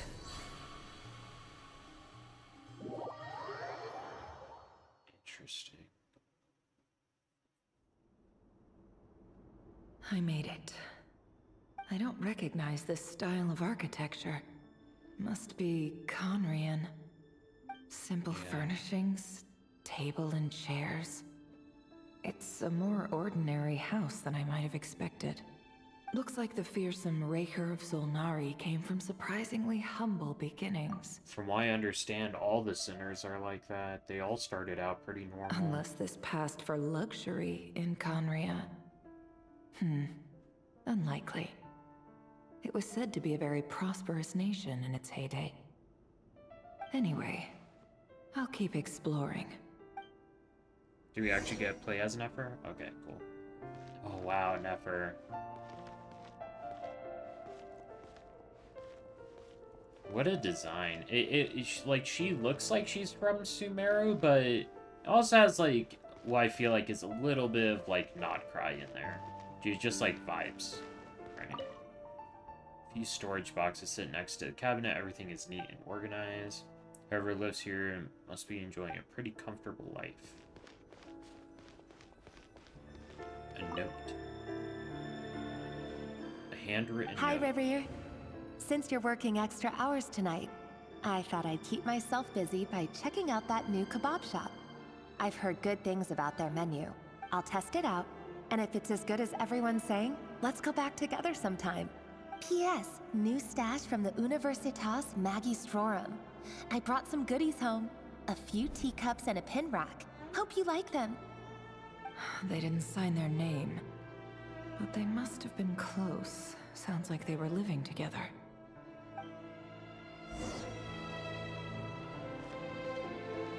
Maybe some kind of family member. Rare here probably had a family, right? That's interesting to think about. I went over to Joseph's for drinks today. They have a fine collection, but I went alone. Tholindis was tied up with something and couldn't make it. Tholindis. Okay, we're learning about Tholindis. Joseph asked why I came alone, but I didn't really have an answer. He then went on to ask about other things. If you ask me, someone who asks that many personal questions is too nosy for their own good. But if he invites me again, chances are I'd still go. Tholindis. That's the same name Rerir mentioned. Grain imports keep falling. If things don't pick up, we'll soon be back to meat and mushrooms only. Honestly, I'm not a huge fan of that new type of mushroom everyone's been into lately. Didn't it start out as a lab-grown variety? I heard it's even mildly corrosive. Seriously, why would you even eat something like that? I don't care if it's an impressive feat of alchemy. That just isn't the kind of thing I like to eat. Grain has to be imported, and they're eating a diet of mostly meat and mushrooms. Could it be because Conria is underground, so it doesn't get much sunlight? Oh, I didn't really think that about would explain why they use so much stone in their buildings. That's like an extremely practical piece of lore that like makes a lot of sense. Like, yeah, they would have to They even import their use grain. alchemically modified strains for food. Seems like the people of Conria don't have many options when it comes to dining. I've just about saved up enough now. Time to buy it and keep it somewhere safe. Making a big purchase. I wonder what it is. Most of what is written in the diary are mundane details of everyday life. It's clear that the author was an ordinary Condrian, or at least that they were passing themselves off as one. The author's handwriting doesn't reveal anything. It's neither showy nor stiff. In fact, it doesn't really leave any particular impression. He really is a professional. No wonder he's so good at covering his tracks. Despite what he's become, it seems like he's retained certain habits, at least in this regard. Near the end of the diary, you notice a page with a shallow indentation along the bottom. The previous page has been torn out. For now, its contents remain a mystery. Did Riri rip it out himself? But pen marks like these leave a trace with something like charcoal and add some color. You just need to find the right angle. Oh, I've done that before. So, well, what they're talking about is when someone like writes they leave a little indentation in the paper, and what you can do is you can like angle a pencil on its side and kind of just like wipe it over the paper, and it'll highlight the indentations that were left by writing that used to be there, and then you can read it like that. And Nefter looks around, she sees a fine charcoal pencil on the desk. Before long, she restored the missing words. Compared with the forgeable handwriting forgettable handwriting from before, these lines have been scrawled in a rougher, more haphazard way, as if the person who wrote them was in an emotional state. Before I met you, I was convinced that my heart was nothing more than a stagnant pool. The burial place of a fallen moon. A withered, windless grove where the waters rested forever unrippled. It was you who helped me see that my heart hadn't entirely withered away.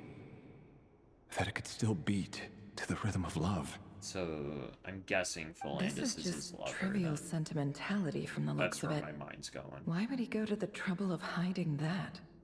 The burial place of a fallen moon. Odd.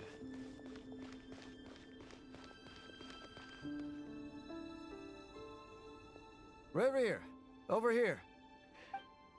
Dane? Dane! Oh, and, Vedaflin here?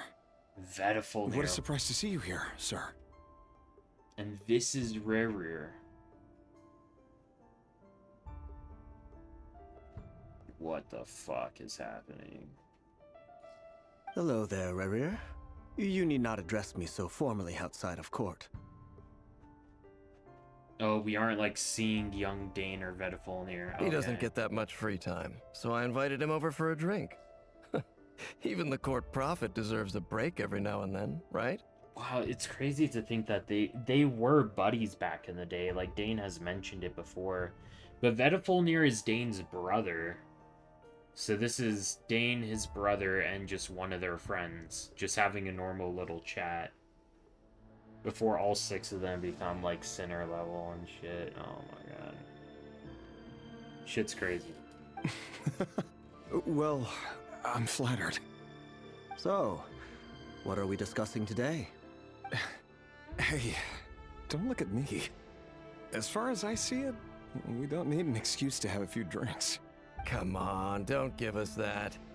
Didn't you say you were about to pop the big question? How's that coming along? Who'd have thought the great Twilight Sword was an even greater gossip?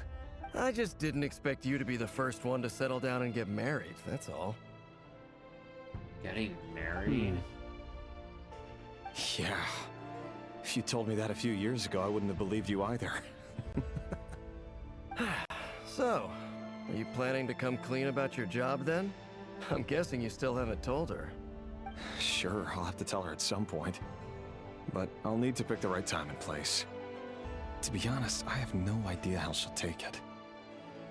So he has like a shady job that his spouse doesn't know about? Come on, stop being such a pessimist. For all you know, she could be thrilled.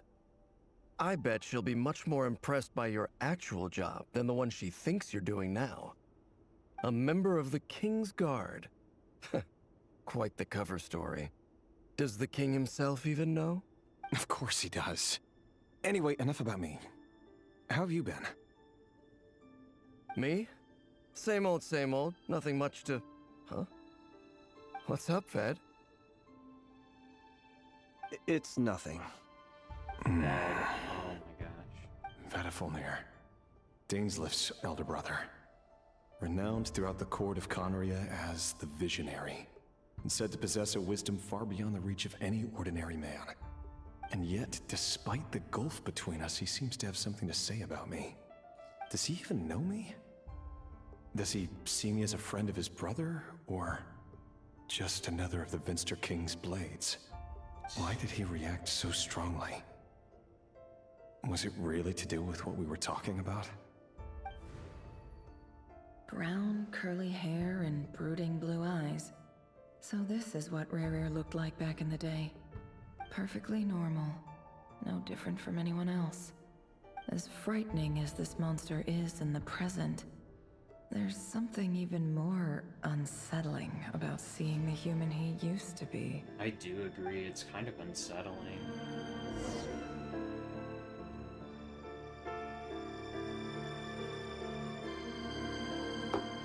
Continue to observe Rare's memories.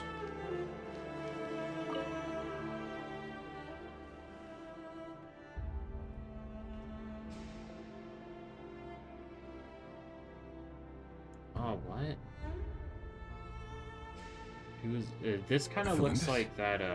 You're back early. Oh, Thelindis. Okay. Our equipment's being serviced today, so I got off earlier than usual. How's your day been? Aw, why the long face? Is something the matter? Has your boss been giving you a hard time again? Went for a drink with Dane and the others after work. Isn't that a good thing? Depends on what was said.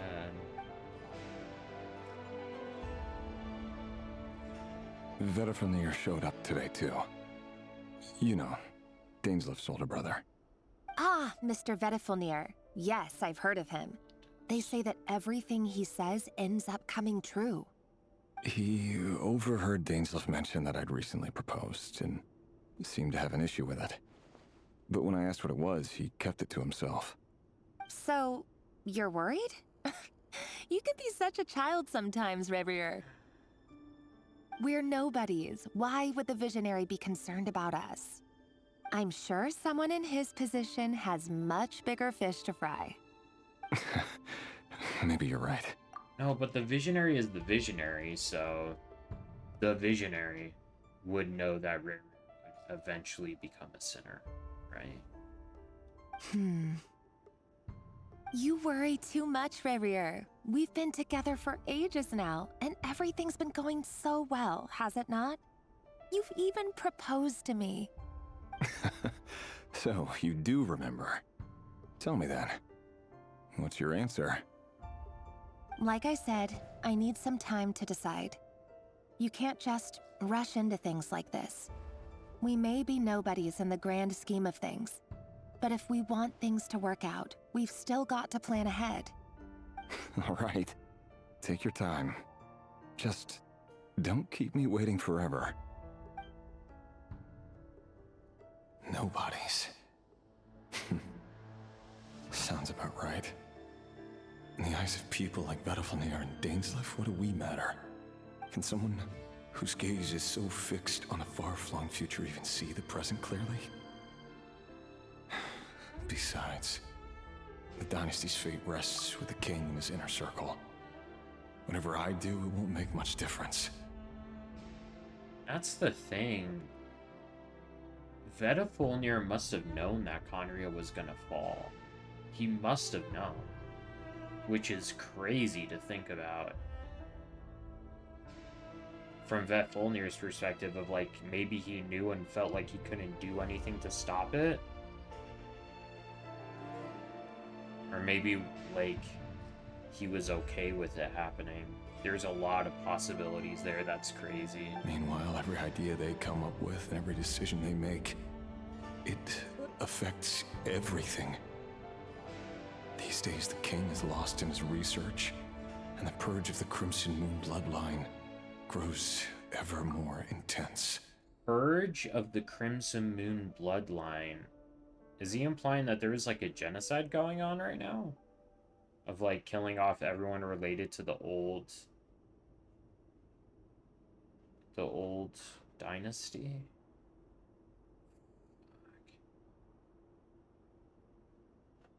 The opposition tried to speak out, but nothing came of it. And I'm under no illusions as to why.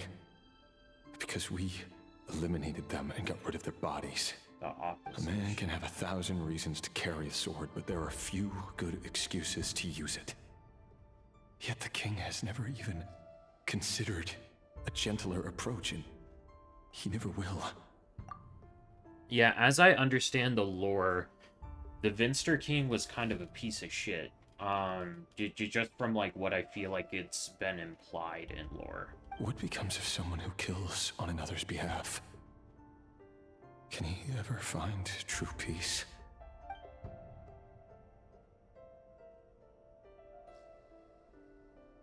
Wait, so was Rare like killing people for the king? I... Oh, shit.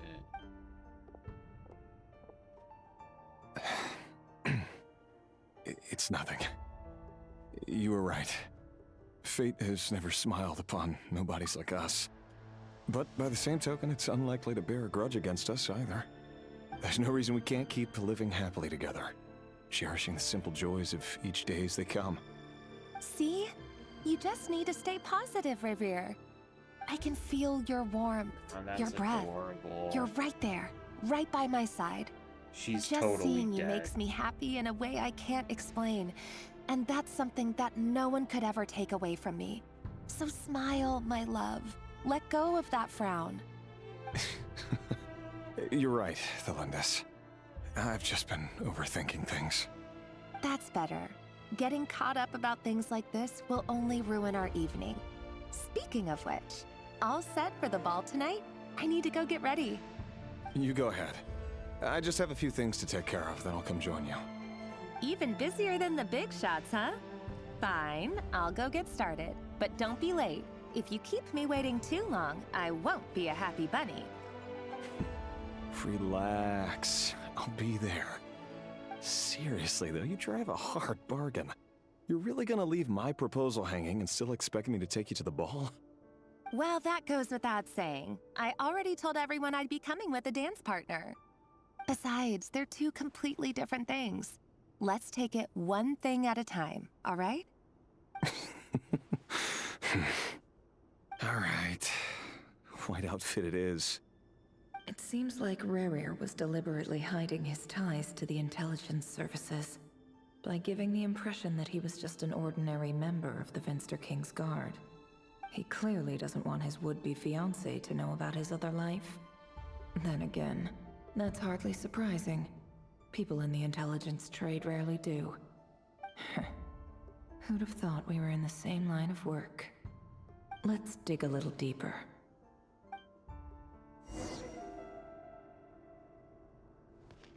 Oh, that's cool as fuck. Oh, that's super cool. Holy shit. Rare in the mirror? Oh, wow, that's cool.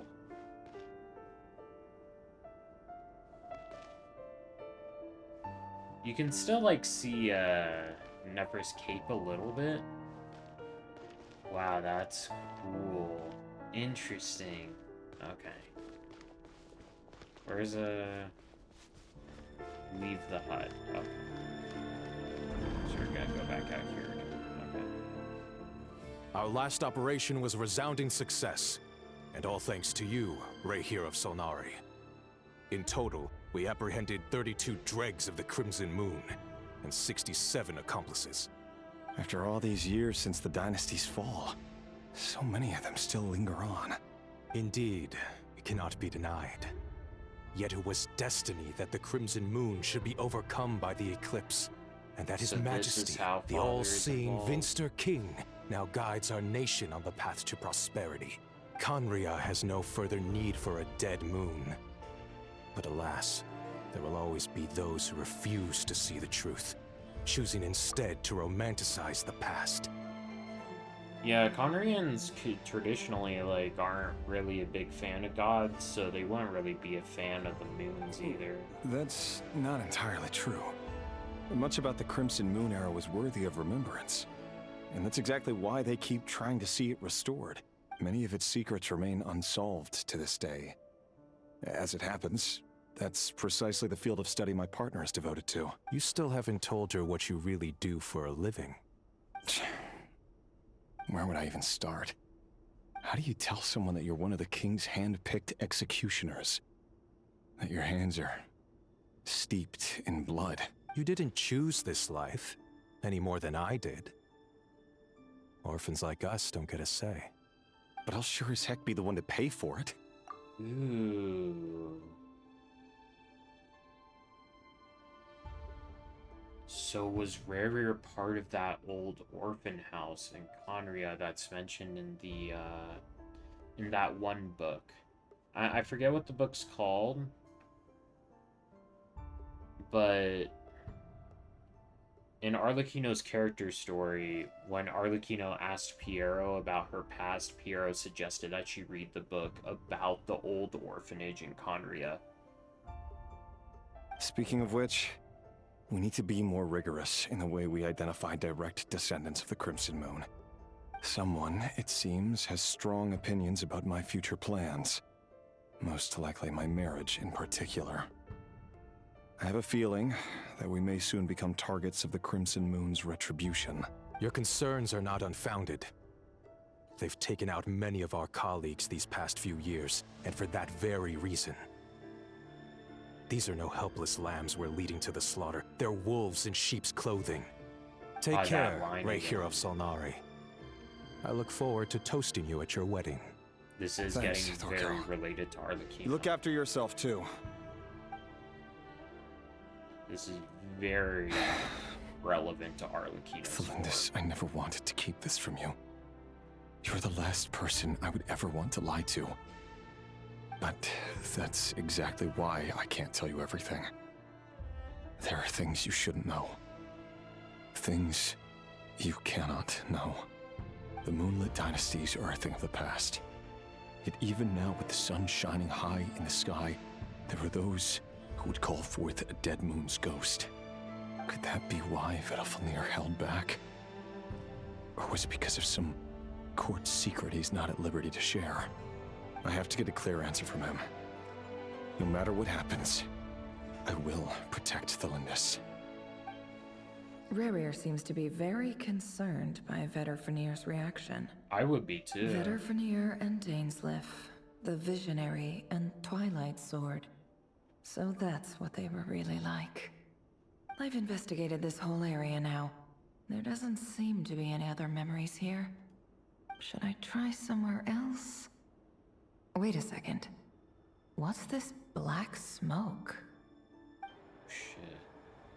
Can Rarier sense that she's messing around into his past?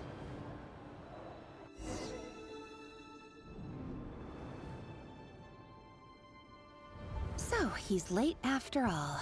Just you wait, Rarier. You're in for it. Big time. Are you waiting for someone, ma'am? Oh, this Could is I the tempt you into Lindis' buying some memory flowers? specifically instead of Rarier's. Oh, sure. Pick me out a pretty bunch if you would. Thank you. But I'm afraid none of them are as pretty as you. Aw. For someone so young, you sure have a way with words, don't you? I'm only telling the truth. Look me in the eyes. You'll see I'm not lying. You're... May we have a word in private? Who are you?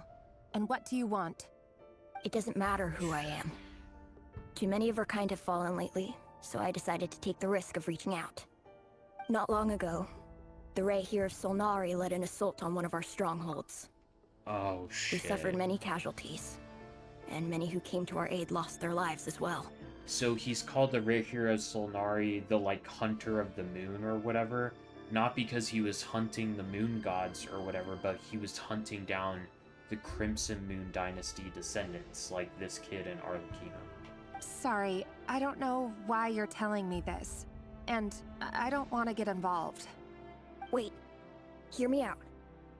This time we finally got a clear look at his face and learned his true identity. His name is Rarier, and he claims to be one of the King's guards. What did you say? Yeah, so Yadi, if you didn't know, Arlecchino is a direct descendant of Conrians from the Crimson Moon Dynasty specifically, and her eyes are like a hallmark of that, as well as the curse along her arms. A cruel irony, isn't it? The man you're set to marry leads a double life as a brutal executioner.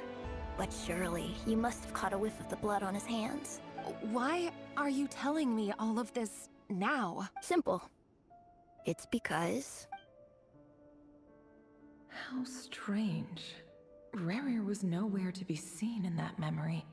It clearly belonged to Thelindis. Rarier couldn't possibly know what happened if he wasn't even there. Why would her memories appear in his fragment? The ceremony won't last much longer. I think it's time to call it a day.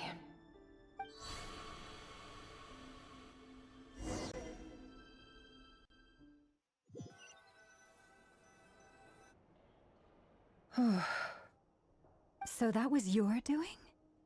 Did you just pull us inside Rurir's fragment to spy directly on his memories? I wonder what this device and is. I'll have to start It's very charging. interesting. I had no idea you could do that, boss! Seriously, that was amazing! We're not worthy. We're not worthy! I gotta admit, though, I'm itching to see what happens next. Feels like we barely scratched the surface. I'm Jehoda's just as becoming a curious as you warhead. are, but the ceremony only allows for limited time inside. That's all we can see for now. Luckily, we managed to learn quite a lot. So far, so good. I just hope the others are doing okay too. Especially the group with the Traveler. Their mission is a risky one. Let's hope it's all going smoothly. If you're worried about them, go see how they're doing.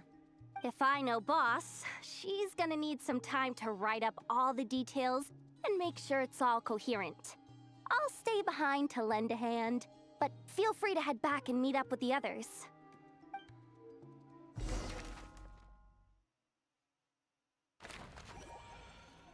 Oh wow, he retreated all the way back to Columbina's hideout? Oh wow.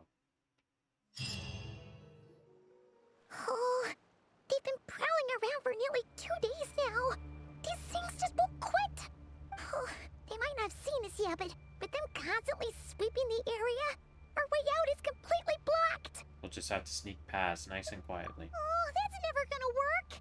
One little slip up and it's game over. If they spot us, they'll run straight back to Rerir.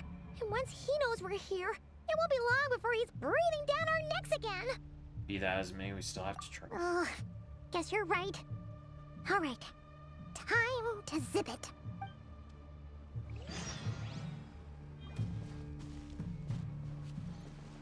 Quick, hide!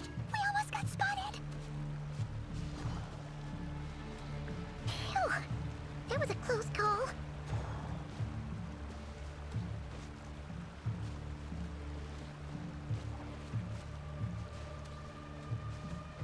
Watch out! It's coming this way!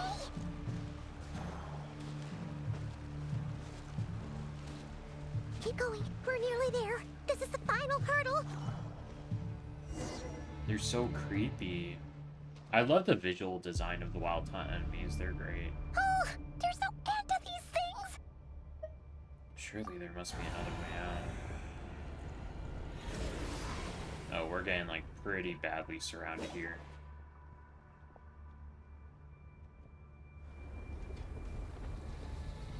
Shit.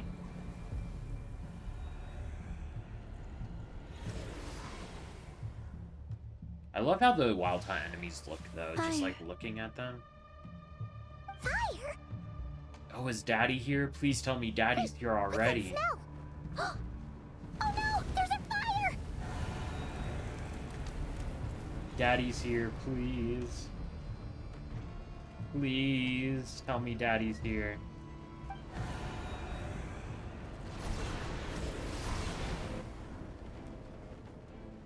That was quick. Daddy? Yes, Daddy's here. Cinema. Oh my gosh, and she's in her boss form. Oh my gosh. Daddy's here. Zandrone was right. You look weak, Columbina. My heart. The old you would never have let such lowly creatures bar your way. Word has it that you did something for the Tsaritsa, and that's why you've lost most of your power. Freedom comes at a heavy price, doesn't it? It's Arlecchino! You came! Hello again, Columbina. And greetings, guests of the House of the Hearth. It's been a while. He looks so cool. That was quick, though. I feel like Sandrone, like, just sent out the message, like, 3 seconds ago, right?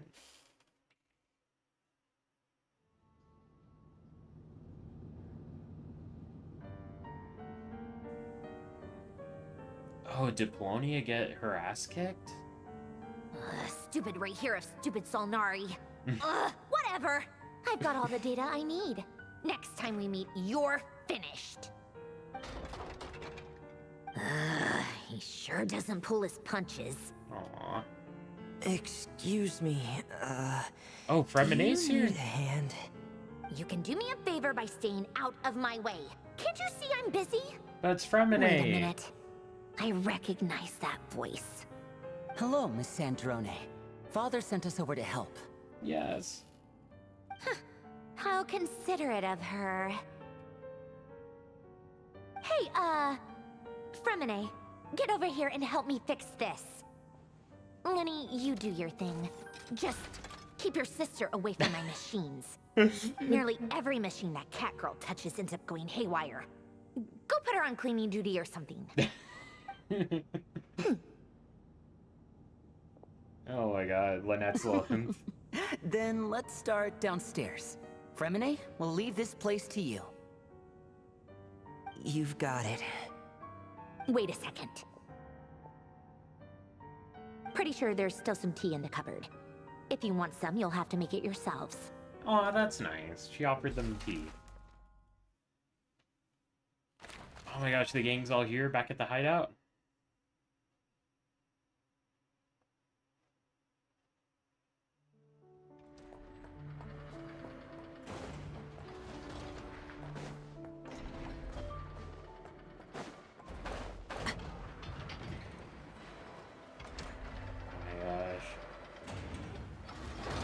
So happy that Arlecchino's back in the story. Oh, she's so wonderful. Look at her. Imagine Arlecchino gets buffed once she gets the moon marrow or something. Teamwork is strength! Get to work! You two! Tight! Oh, this thing's immune to fire damage. Well then. Let's just ignore that. I should have guessed that that thing was immune from fire damage just from, you know, it being red. Arlecchino. Reminder, I have literally one of the best Arlecchino builds in the world.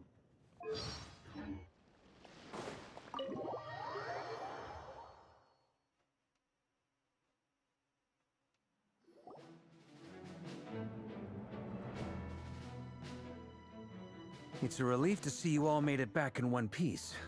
The One Piece? Feels like there's quite a few people missing. Where's Flint's and the others? And what about Nefer? I returned ahead of them. Flint is helping Aino and Anefa to set up the decoys and buy us some time. As for Miss Nefer... Boss is still wrapping things up on her end. She sent us back to fill you all in on the top secret intel we've been gathering. I see. Then let's get right into it. But first, who do we have here? You brought someone else in to help? Greetings. I was invited here to help as a longtime Tea Party companion of Columbina's. You may call me Arlecchino. Surely it can't be. Those eyes. Oh, where have I seen them before? Wait, of course. In those memories we just saw. Yeah, they're putting two and two together already. The only Arlecchino I know is the fourth of the Fatui Harbingers. So either you share a pretty uncommon name, or you're more than just a Tea Party buddy. You're well informed, Grandmaster. Oh, A I man love from Arlecchino's Mondstadt face. living all the way out here in Nodcry, and yet the people and affairs of Snezhnaya seem to hold a special place in your heart. Oh, the feeling's mutual. Sounds like you know all about who I am, too. A Fatui Harbinger. The atmosphere in here just got really tense. Guess we can't just start trusting Fatui Harbingers, even at a time like this. I love her little smile. I must admit, though, her smugness. I'm a little curious. Seeing as the moon goddess no longer belongs to the Fatui, what makes you so willing to put your neck on the line here? Nor does Nodcry belong to Mondstadt, Mr. Varka. Yet still, you're fighting for it all the same. Things don't always have to have a tangible payoff. Sometimes, stopping things from spiraling out of control is a higher priority than chasing the spoils of victory. Of course, I can't say there's nothing in it for me at all. But that's between Columbina and myself. Arlecchino probably wants the Moon Marrow's power, for sure.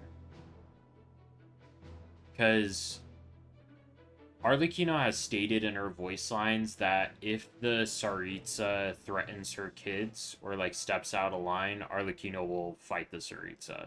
And she has like no hesitation or problem with that. So Arlecchino would absolutely want the power of the Moon Marrow for herself so that she can stand a chance against the Tsaritsa. She is 100% down to be a vessel for that kind of power. And if she's capable of holding it, then cool, right? I'm confident we can trust her, because Arlecchino is instrumental in helping us. Forgive me. I don't mean to doubt you. It's just that the Fatui really have been Llama the source really doesn't of like the many Fatui at of our all. troubles. We have our own way of doing things here in Notcry. But ever since they arrived, the Fatui have treated us with nothing but hostility. I know there's been a lot of bad blood between us in the past. I've done my utmost to avoid friction whenever I could. But sometimes fundamental conflicts of interest simply can't be settled amicably. That's why I'm here solely in a personal capacity.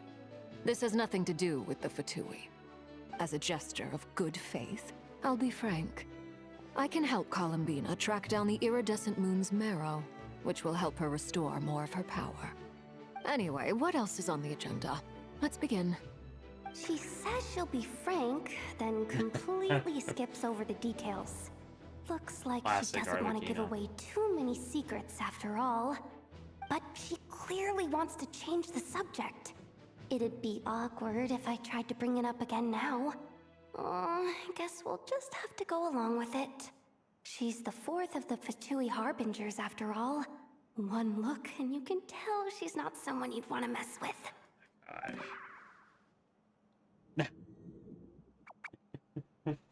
Oh my gosh. Well, since Miss Arlecchino sounds confident in her ability to handle that, we'll proceed to the next topic. Yehoda, time to share that top-secret intel. All right, listen up, everyone. First, we now know that Rerir was originally a Conrian secret agent whose primary mission was to hunt down and assassinate the so-called Dregs of the Crimson Moon.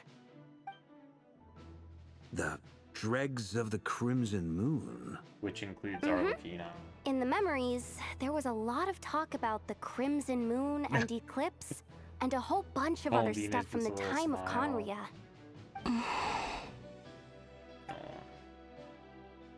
To my knowledge, those were the names of two different Conrian dynasties. Long, long ago, it is said that the people of Conria worshipped the Crimson Moon, drawing a mysterious power from its reflection. But one day, a coup saw the Crimson Moon eclipsed, hence the name of the new dynasty that replaced it, and how it became the new Could emblem of Arlecchino Conria. take down Rerir? Not on her own.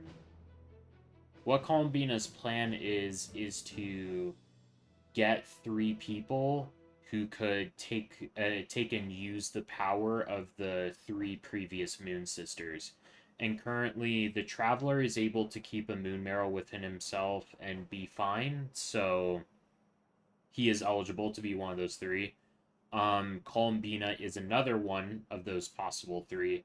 And then Arlecchino also has the ability to take over a Moon Marrow, is what I'm getting out of this.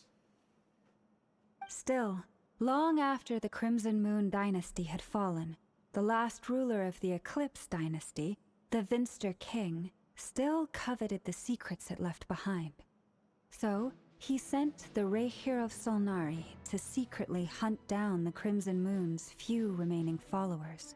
Yeah, the thing is that, like, when Dane described Conrad, he was like, oh, it was a nation without a god, built only for man and that kind of thing. But he was really talking about, like, specifically the Eclipse Dynasty. Before then, it was the Crimson Moon Dynasty.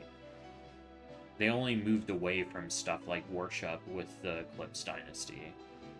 In those days, Rerir showed no signs of madness. In fact, he was as normal as any other person. Oh, and he had a fiancé, or at least a would-be fiancé, called Tholindis. What's the matter? Just after Rerir regained a body, you called out that name. Verfnir, Rhindaughter, Flinders.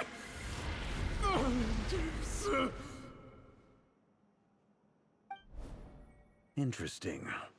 Anything else? What about this would-be fiancé of his? Do we know anything about her? Well, she was a researcher at the Universitas Magistrorum, but it felt like she was hiding some kind of secret. Oh, and one more thing. For some reason, Rerir's fragment also contains some of Tholindis' memories, though only a very small portion. Well, no shortage of potential leads, I'll give you that. In any case, it sounds like we can conclude that while Tholindis was still around, Rerir appeared to be lucid and quite normal. Tholindis, it seems, must have been the one thing in this world that he couldn't let go of. Tell me, though, were these pure-blood Conorians we're talking about here? Then they could still be around and immortal. Hold on. If she was a pure-blood Conrian... She might still be alive, yeah. Oh yeah! Just like how it was with the captain! If we could somehow find her, do you think there's any chance Rerir might regain some of his sanity? It's possible, but it would take a miracle. We can't pin all our hopes on that. That merchant who Nefer knows, Dori Sangama Bay. Maybe we could hire her to look into it. All right, then. Let's keep working in our separate teams. Traveler, Paimon, Kutar, and Miss Arlecchino will go look for the iridescent moon's marrow. As for the others... On the way over here, I noticed that the Wild Hunt monsters had grown even more frenzied in their search for Kutar. At this rate, the people living here will be in grave danger too. So I'm thinking of gathering together some of our followers to go wipe them out. I'll head back to the curatorium and meet up with the boss. Feels good knowing we've all got something to be getting on with. Given that the Wild Hunt has been a lot more active lately, the Lightkeepers have likely begun their own operations too. If that is the case, someone will need to pass the news on to Flint's. I'll hold the fort for now, then discuss our next move with Flint's, Aino, and Anefa when they get back. Alright then. Well, the clock's ticking. If that's everything, we'll be on our way. We'd better get moving too. We'll try to buy you as much time as we can. Relax. Just do your thing. Now, I decided to call in some backup since things are getting so hairy. Our reinforcements should be here any minute now. Stay safe, everyone. Dismissed.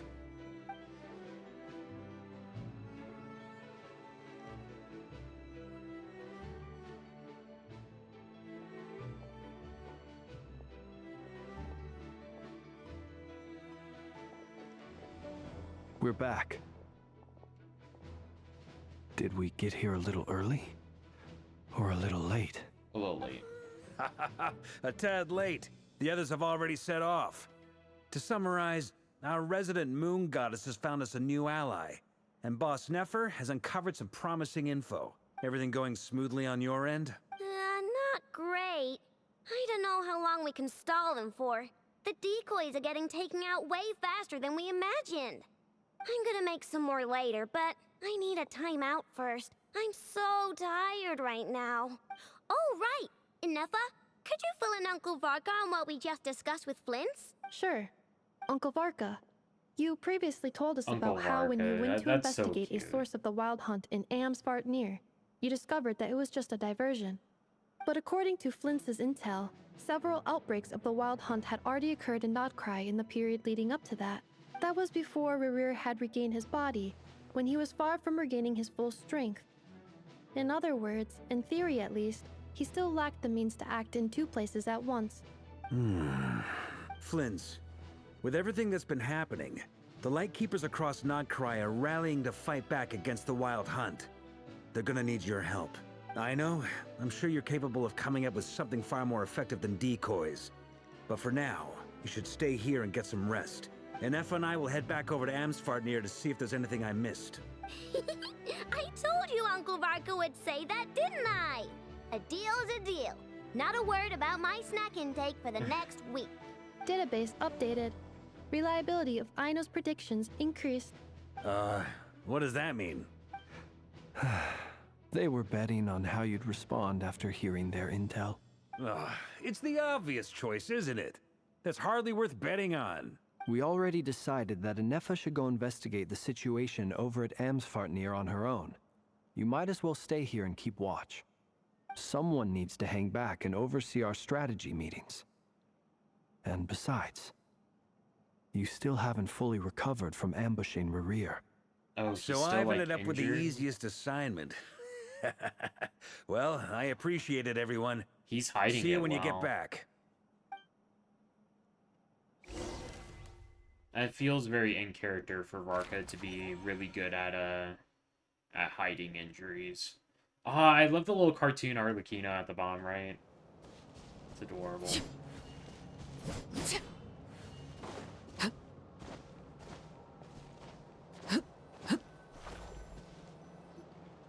Here, this will serve as a good spot to cross over.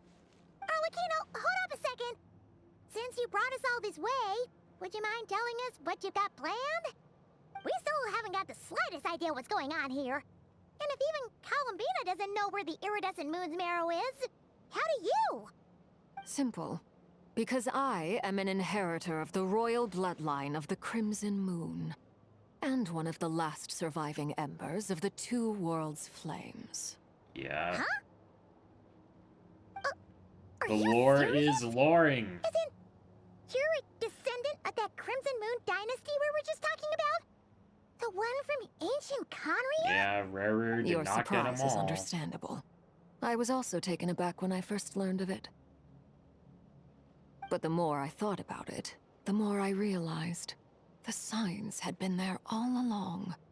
When I was young, I discovered I could wield a very special kind of fire. It coursed like blood through my veins and smoldered away inside my nerves. What's more, whenever I experienced strong bursts of emotion or drew too deeply on this power, it was like some kind of presence within the fire would begin to gnaw away at me, consuming me from the inside out. Exactly. That is why my hands are like this, too. At first, I saw it only as a curse, but once I became a harbinger, the Jester apprised me of the truth. Together with my own investigations over the past few years, there are several things that I have gradually come to understand.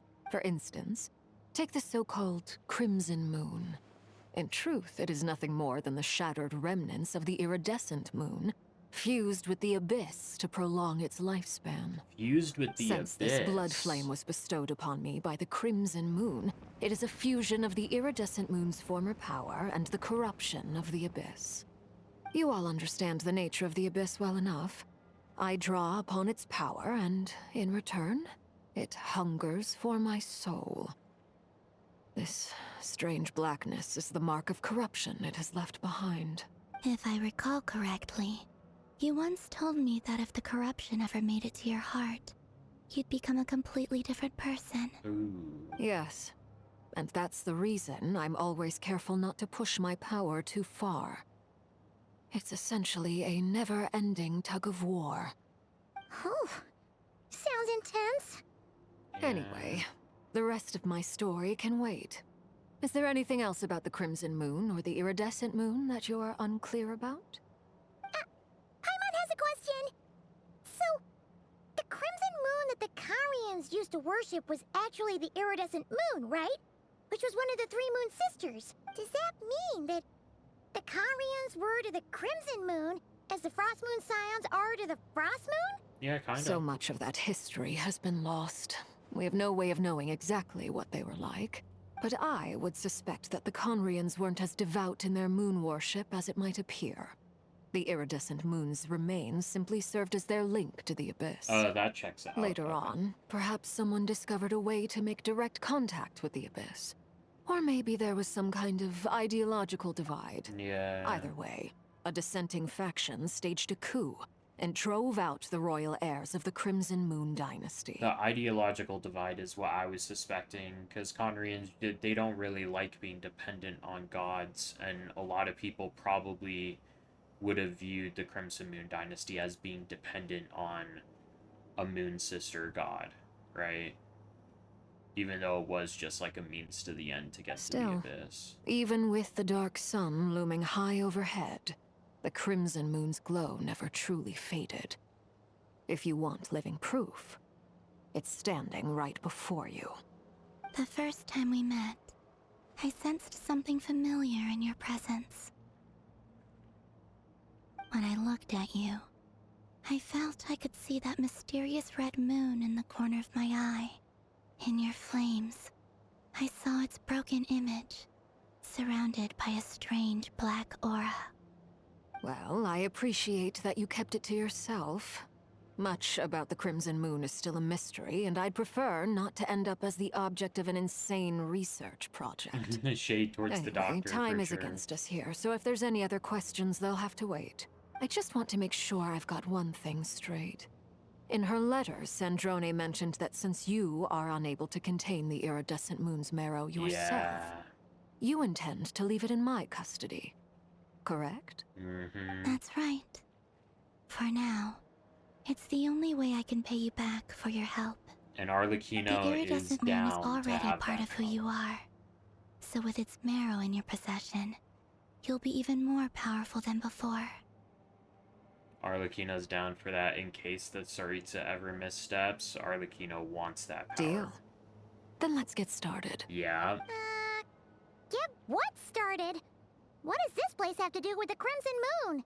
When I first became a Harbinger, the Jester gave me a Pen book and called Harry, Pen that's and what it's Harry, called. also Okay, I known mentioned as that Leo book Bronto already. Innamorato.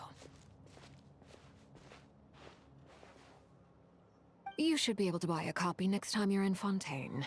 It's a love story set in the Crimson Moon era. But setting aside the tangled romances of its characters, it also records a few interesting details. Oh my gosh, In the Arnold's Crimson gonna Moon lose era, his shit. or Well, he's so the already story played through goes, this, so... there was an orphanage that received probably children already from did lose his beyond the shit, I bounds just of haven't this seen it world, yet. and subjected them to a peculiar induction ceremony. Beyond the bounds of this world? For real? And what kind of induction ceremony? The Crimson Moon sages looked beyond this world for beings with powers that surpassed the gods. But fearing they might lose control, they subjected these children to a process of refinement. They made these children crawl up a fireplace and kept asking them, "Have you died? Did you see it?" Until they finally admitted to having died and seen a crimson moon. The adults embraced the children who passed the ritual, telling them, "Within the fireplace, you have traversed the flames between two worlds. Here and now, you are born anew." The book leaves much unsaid. But I suspect that this was their way of branding the children they had enrolled, leaving an indelible mark upon them so that they would forever live in the Crimson Moon's light. That explains why I can't sense the Crimson Moon's marrow in this world. It makes sense that it would be sealed in a special space that can only be accessed temporarily through some kind of ritual. But there's no fireplace here. Do you see a chimney anywhere? Oh, are we supposed to build it ourselves? Paimon's so stupid. Fine. I love how stupid Paimon is. That won't be necessary. The fireplace is purely symbolic. The key to the ritual is crossing the flames between two worlds. In other words, the flames that burn within me. Those burned away by such flames leave behind a kind of ghostly afterimage in the world. In the days of Conria, people believed they could be used to bridge the gap between the two worlds of life and death. In short, I can open a passage to that space for you. That's the easy part.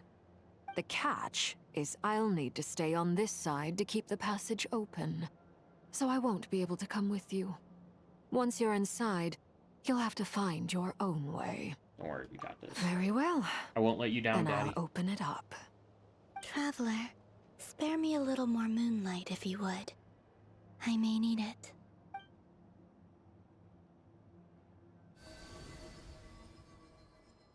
Thank you. I feel like I've recovered some of my strength now. It should be enough to move us across short distances and confront whatever dangers might await.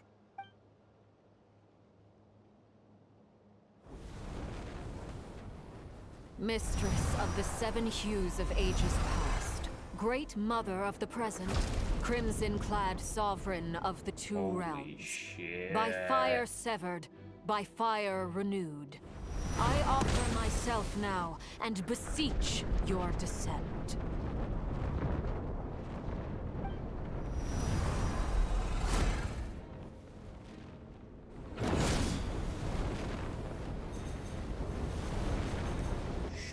Shit. Holy fuck, that's cool. Holy shit. One word of advice. As you're crossing over, no matter what voices you hear, do not answer. Got it. Oh my gosh, I chose my favorite I character sense a correctly, sinister people. gloom inside, but also the familiar light of the moon. I feel that I am about to meet an old friend who has changed beyond all recognition. All right, let's go. Sounds about right. Holy shit. Holy shit, this looks cool. Okay, hold on. No, where's picture mode? Fuck. I wish I could take a picture. No, I want photo mode. Oh my gosh. Fucking sucks. I don't have Charlotte in my party, so I can't take a picture that way. Holy shit, though. Oh my gosh, and how her steps, like, ripple red blood flame. Oh my gosh. Holy shit.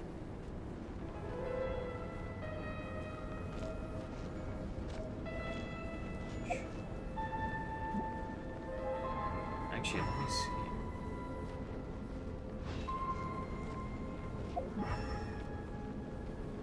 Ooh, that's cool.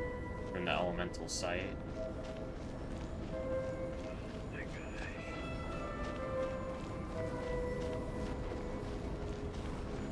Ah, this is so fucking cool. Don't you love it when your favorite character becomes, like, extremely lore relevant? Hell yeah.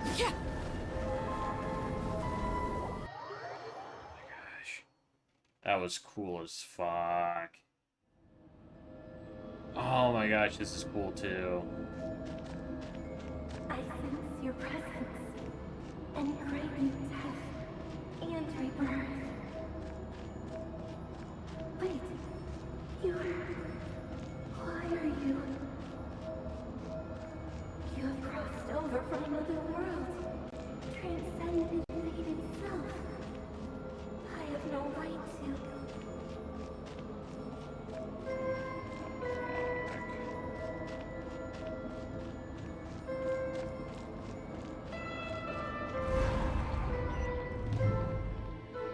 Hey, look up at the sky! A red moon! This must be the spot, right? Oh, Is that the abyss? shit. It's practically filled the entire place. What now? This is like a weird metaphor, but it looks like the moon was like dipped in the abyss like a apple would be dipped in caramel. What a tragic sight. Fragments of your broken body, seized by the abyss, and hung up aloft like mummified remains. Iridescent moon. Was this truly what you wished for? When Columbina puts it like that, makes the Conrians sound like really fucked up for like worshipping and coveting this. It's like desecrating a corpse. Careful! There's something spooky about this place. Feels like something is lurking in the fog. Paimon's right behind you. Whatever you do, don't run off without her. Something's lurking in the fog. What Paimon can feel that something is lurking? Columbina, didn't you tell us that the iridescent moon had shattered into pieces? The moon up there looks pretty whole to Paimon. How is that possible? The Conrians put it back together using the abyss. Holy shit. That's like the obvious answer, right? The Conrians did this. It was shattered and fell to the ground, and the Conrians reassembled it using the abyss. That shit's fucking crazy. Party setup. I think we're good. Would I use anyone but Daddy? Reminder, top 50 Arlecchino in the world. Literally one of the best Arlecchinos in the world. No cap. Transfer! Let's light it up! The wind knows me. And there's hilly trolls here. Definitely Conrian. What do you think, Bennett? Bennett was so goated that the abyss itself opts Bennett, so he deserves to be here too. Oh, it is shattered. Oh, it only looked whole from the one side. Oh, shit. Just like I thought. It was only a facade. It was only partially back together. This really reminds me of the moon from Ruby, that web series, the RWBY one. Lay it down! Show no mercy!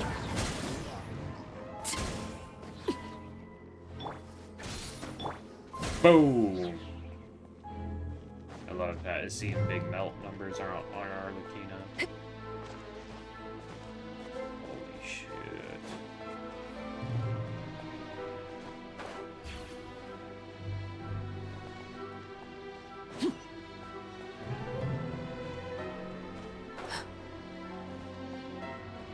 Ooh, a chest.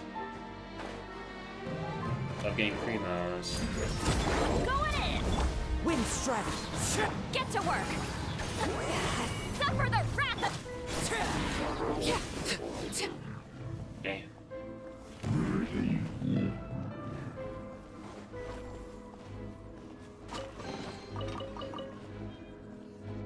Yo, I have so many Luna Sigils. P21 and I've already upgraded everything, so...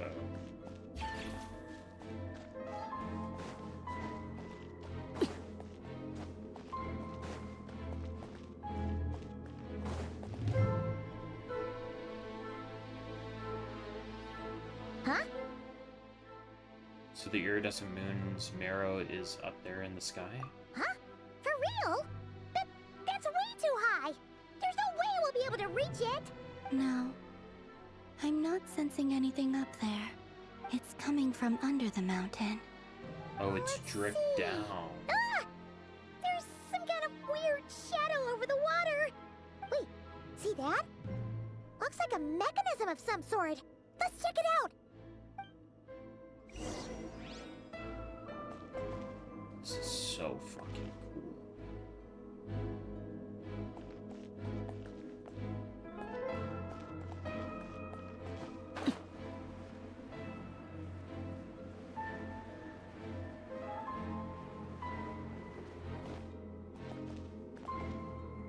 Honestly, I want some clean screenshots. Hold up. One with nature. I know that this is like gonna be freaking annoying, but we're gonna head back to the party setup screen and bring out Charlotte. Into the wind.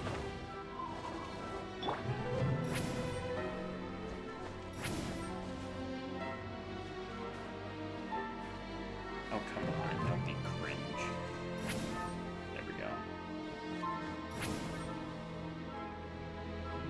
What? Can we not go this way?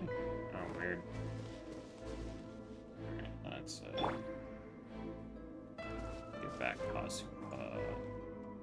One with nature. I know that this is like annoying as fuck, but yeah, we're going back to get Charlotte.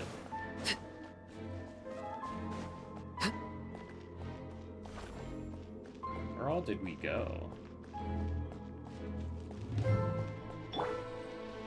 Take me up!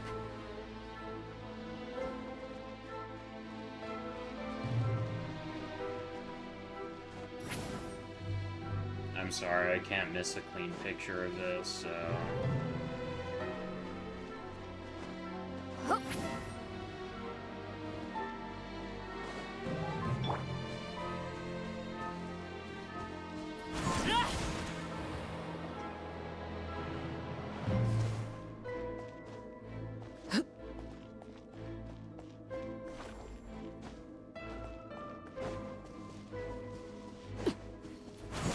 There it is. They gave me a chance to bring Charlotte and I didn't. Completely my bad. Alright, where's Charlotte? Charlotte. There you are. And guess what? Charlotte's actually like built now. She's only level 70, but I mean, she has a fully leveled Fadge on 4-piece Exile. She needs her talents though. It's okay. Alrighty, Charlotte. Where's the thing? Yeah, it's this thing. Deactivate. Oh, gadget activated. Okay, yeah. Say cheese! Holy shit. Thank you, Charlotte. Charlotte's adorable.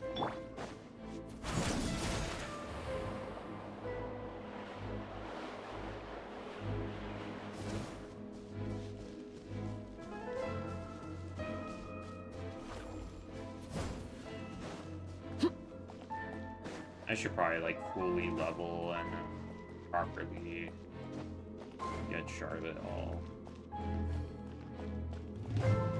worked on. Hold that pose!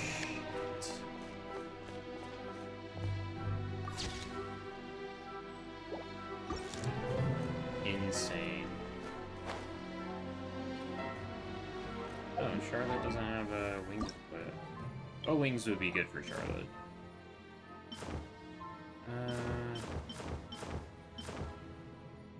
The Natland rings? Really?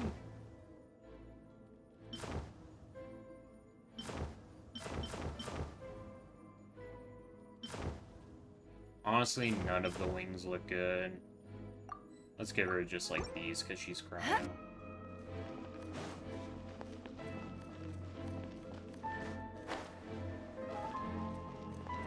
Holy shit.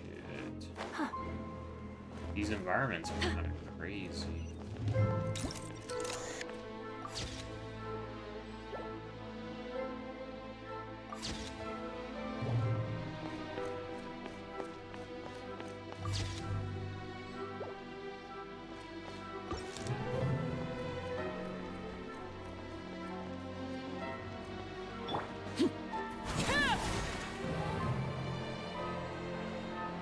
These statues are interesting too. I think these are in Enkanomiya though. Smile!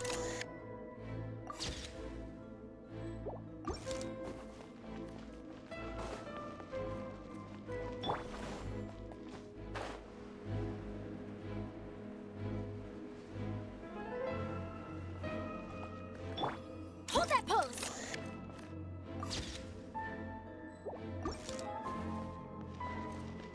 So like the moon marrow dripped out of that crack and landed in here. That's crazy. Looks like a device from the time of Kalia. Maybe people once came here to study the Crimson Moon's domain, and they left this behind. Oh, if we can activate it, we might find some clues.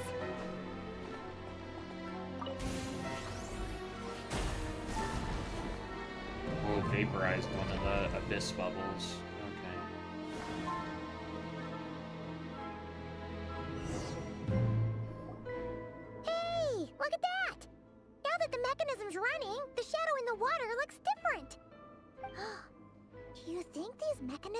be the key to unlocking the secret?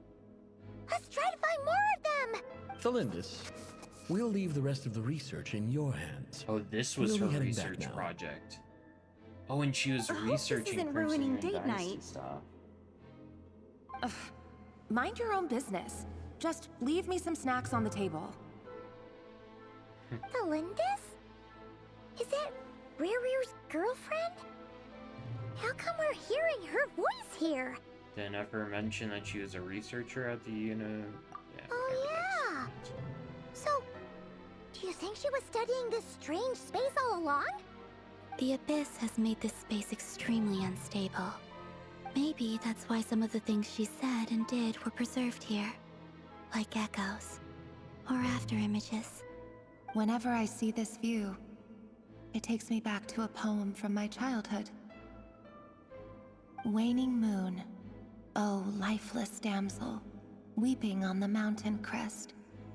Mourning still in wistful tone, her fragile soul now laid to rest.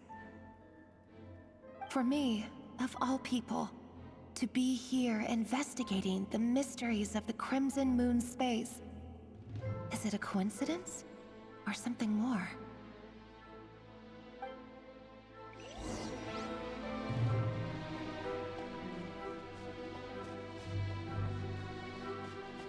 I do wonder if the Hilly Trolls being here has any, like, war significance.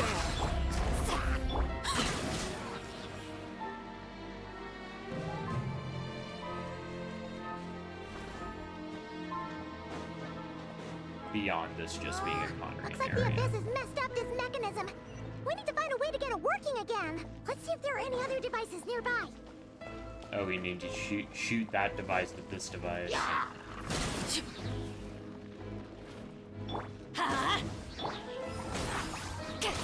You two! Time!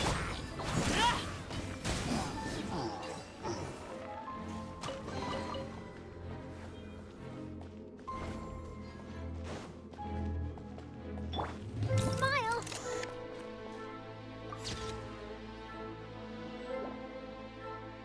Wow. Hold up. Hold that pose! I really like just like the foliage here. Oh my gosh. I'm becoming a Charlotte main. It's like taking over my body.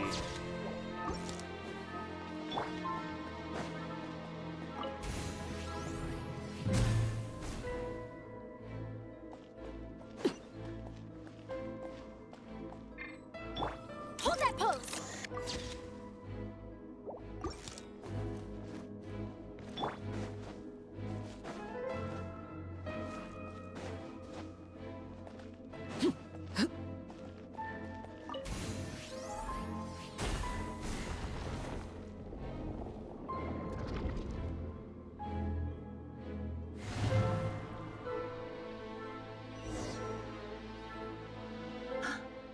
I see.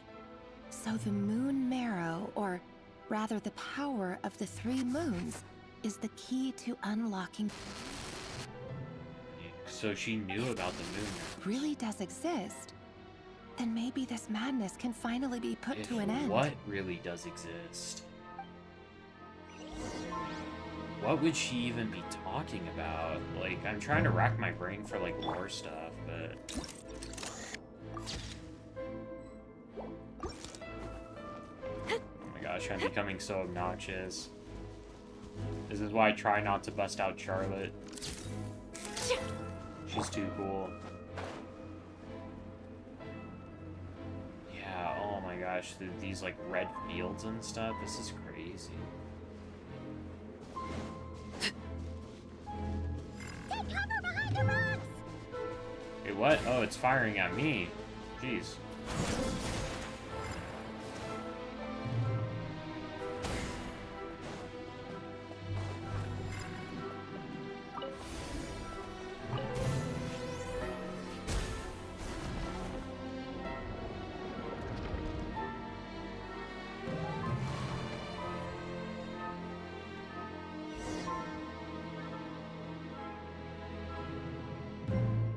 With the Abyss inhibitors in place, I I should be able to access the chamber with the moon marrow.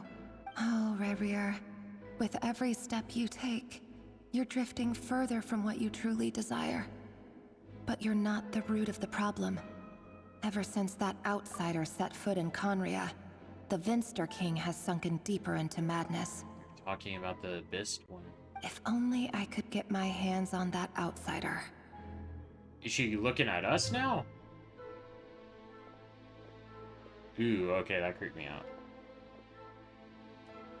Hey, look! That's definitely what they were getting at with that framing, though. The Abyss twin was a problem. Elendis' voice mentioned a chamber with the moon marrow. Do you think maybe it's hidden in the moon's reflection? It must be. For within it, I sense the fragile aura of a dying soul. Then there's no time to lose! Let's go!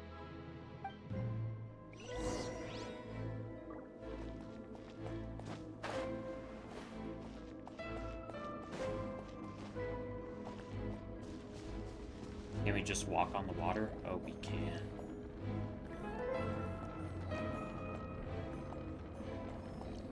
I'm like so in this right now. The immersion is crazy. Oh shit. Everlasting as the moon. That's one of Arlecchino's burst voice lines. Oh my gosh. Everlasting as the moon. That's crazy. These things are so creepy. Looks like we'll have to destroy them if we want to get to the iridescent moon's marrow.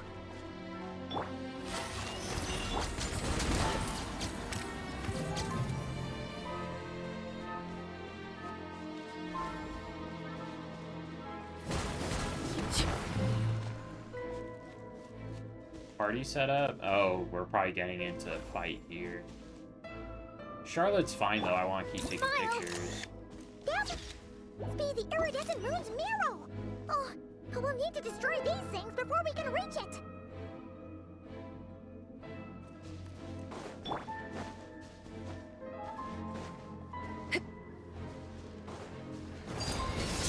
Teamwork is trim!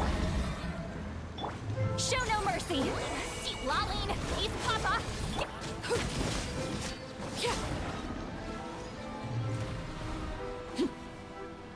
Rifthounds being here is interesting because Rifthounds are a creation of Rhine-Daughter. Specifically.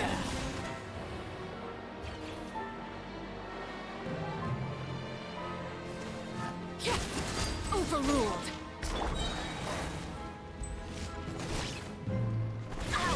Ow. Get to work!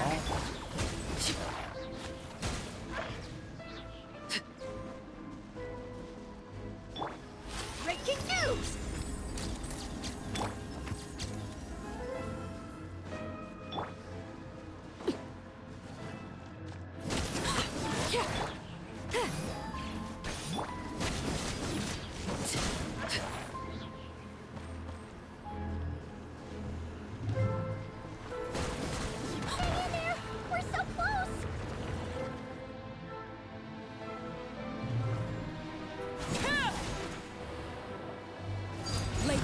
Everybody stand back! Oh, oops, I forgot that. Show no mercy! Suffer the Forgot that Charlotte's dead weight on this thing bullet. Wild.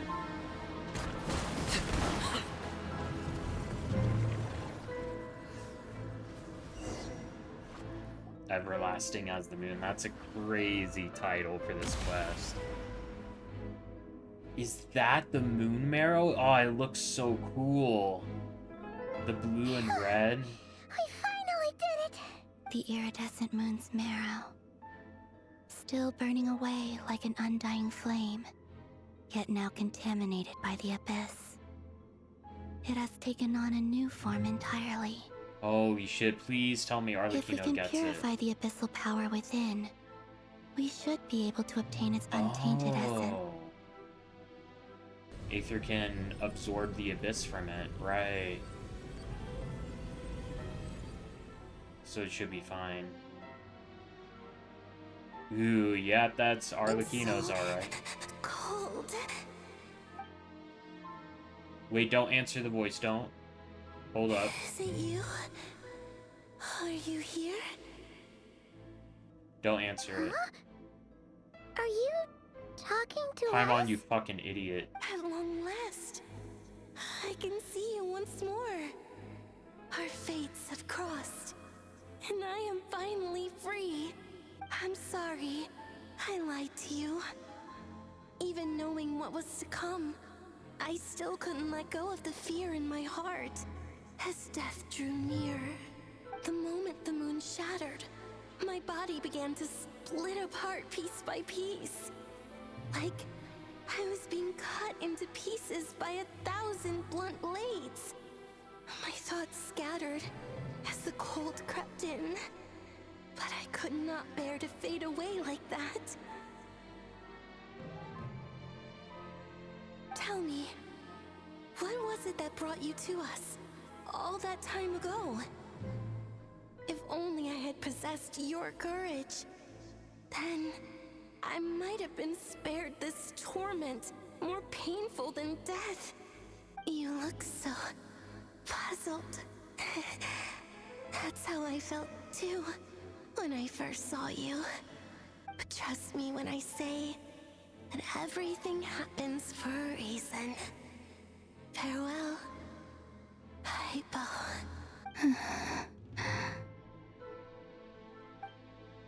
What was that all about? Was that the goddess of the iridescent moon? Not sure if, like, they were talking to us, that they were seeing It us sounded clearly. like she was speaking to a long-lost friend. Yeah, that's the None of us impression I have got. ever met her before. Perhaps she took me for the goddess of the frost moon she once knew. Oh, that makes sense. For a They fading soul probably like look hers, similar. our auras must be too similar to tell apart. But anyway, we've got the iridescent moon's marrow now. That should help you regain your strength, right? Alright. Time to leave this place and meet back up with Arlecchino. Let's go!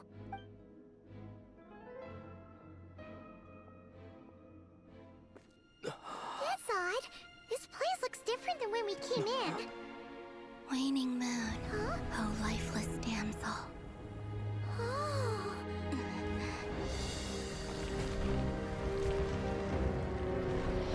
Oh, it's like falling apart again without the marrow. Hurry! The place is collapsing! It wants to trap us here. It? The abyss? Now Yeah. we've taken the moon marrow. All that's left here is a dark will. It will show us no mercy.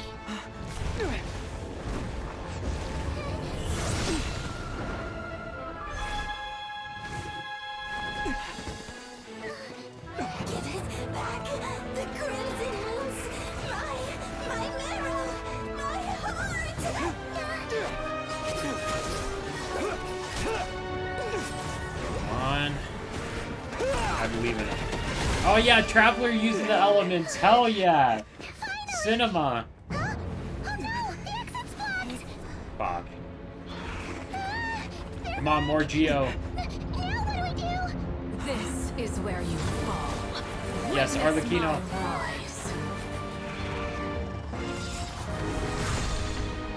What are you waiting for? Arlecchino, daddy.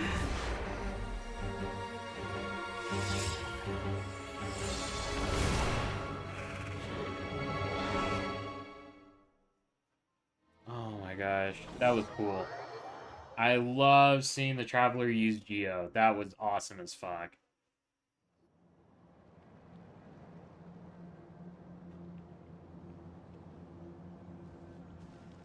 Oh, we made it! Was that you, Arlecchino? Did you save us? Yes. Your hands! Oh, is she hurting? Oh no. Oh, this? Pookie. Don't worry. It's a small price to pay. Oh. The Abyss wanted to trap you inside, and I defied its will by bringing you out. No wonder it's a little angry. Is there anything I can do? Yeah, if you can purify abyssal power, No. maybe you can help. I have paid the price, albeit a small one, and it cannot be undone. My hands have already fused with the Abyss. Purification would simply destroy whatever's left of them. I imagine they're kind of like Skirk's limbs. But surely... Oh, we're so sorry, Arlecchino.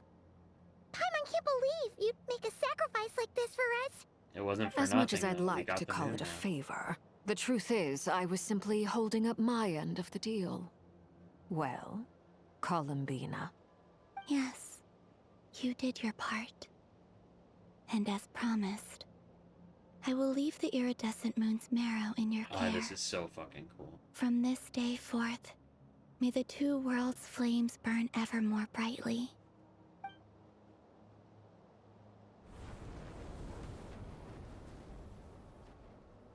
I'll take that as a blessing. Now, Columbina, give me your hand. Accept this moonlight I offer in return.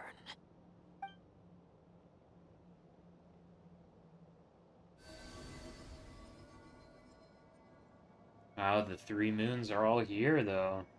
Oh, and the flowers are blooming more. Feeling stronger? It was probably a bit much. Hey, Columbina, are you okay? Arlecchino's kind of goated. I'm fine. Our powers are Yeah. a little at odds, that's all. By the Frost Moon's authority alone, wielding the power of the other moons was always going to be a stretch. Still, I think it's fair to say that your strength has returned. At least to the level it was at as third Harbinger. It's still not enough. There's no way I can hope to challenge Rayrier like this. Just one more ray of moonlight, if you would. Don't push yourself too hard. It's okay.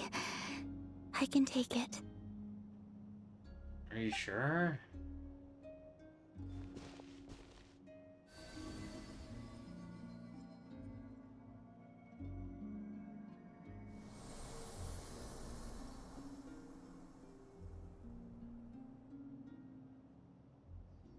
Is she alright? How about now? Fighting fit? At the very least, I won't have to stay hidden like before. I want to see him gone from Not Cry. The Rayheer of Solnari and his wild hunt must be sent back where they belong. Well, it's good to have something to aim for. You certainly seem more alive now than you did earlier. When I first met you, you didn't strike me as a ray of moonlight. More like a wisp of fog drifting in from who knows where, ready to scatter at the first sign of a breeze. But now, you're full of vitality. Just like the Frost Moon, once the brightest of them all. May you keep shining, Columbina. This is who you are. Thank you. Look after yourself too, Arlecchino. I know you have plans of your own, and that's why you're always seeking to grow stronger. But whatever you're after, don't let the Abyss take a hold of you. I do not wish to see you go down the same path as Rayrier. I appreciate the concern, Columbina.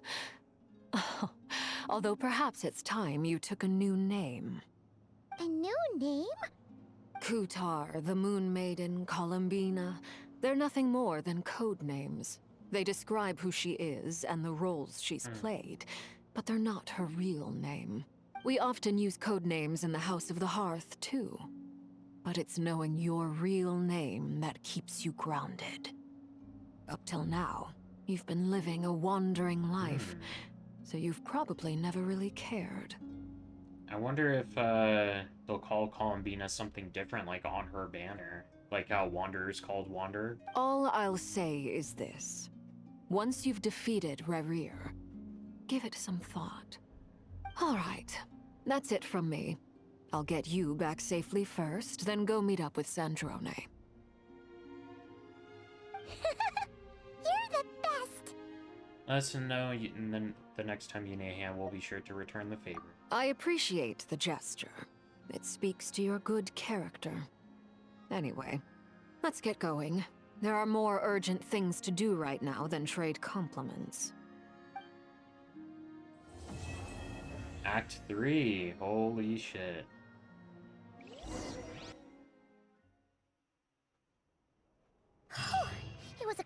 all. But we got the iridescent moon's marrow and restored Columbina's strength. And that's all that matters. In other words, mission accomplished. Paimon wonders how everyone else is doing. Oh my gosh, that was really good. Something I do wish, though, is that part of me wishes that Arlecchino got the Nod Cry passive. Like, let's find Aina. Yeah, I wish that Arlecchino actually got this as a result of getting the Moon Marrow. I feel like that would have been cool. The Moon Sign Benediction passive. That would have been dope as fuck. No such luck, though. They're kind of reluctant to modify characters. They only do it on very special occasions. Top 50 Arlecchino. Yeah, that was cool. I think we'll do Act 2 tomorrow, because, like, I'm not sure if you can tell, but I'm tired as fuck still. I worked 4 12-hour shifts this week, and it was diabolical. 12-hour shifts. Something we can do, now that we have Mora again. I gotta level up this.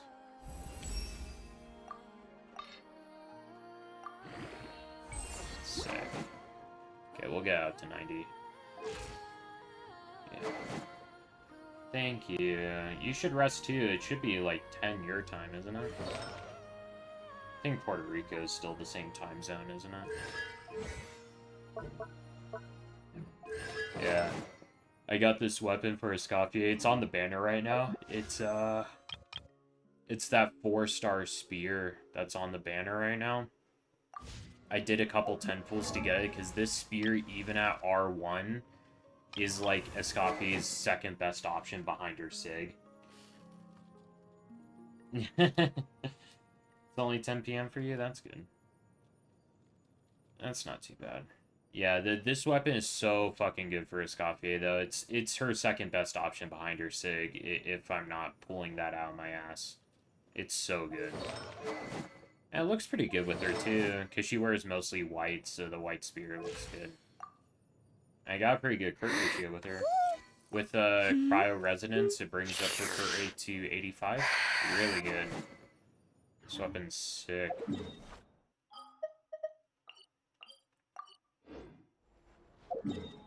Oh, wait, is it... Oh, new Chronicle quest now available already. Okay, let's do it then. We can do this.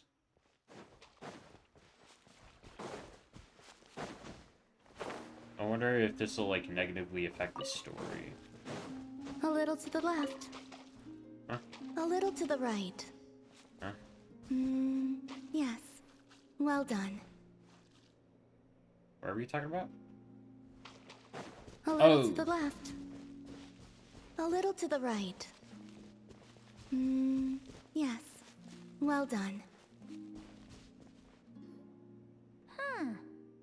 The atmosphere is a little unusual today. You want all the decorating full-arm this flower characters? field, Columbina? That wasn't me. It was them. You mean the Kuhenki? Yes. These stones emit a faint light upon absorbing Kuvaki. The Kuhenki are quite fond of them. So they just put them on the ground and play with them? Not exactly.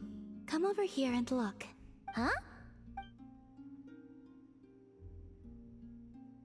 Ooh, it forms a picture when you look at it from above.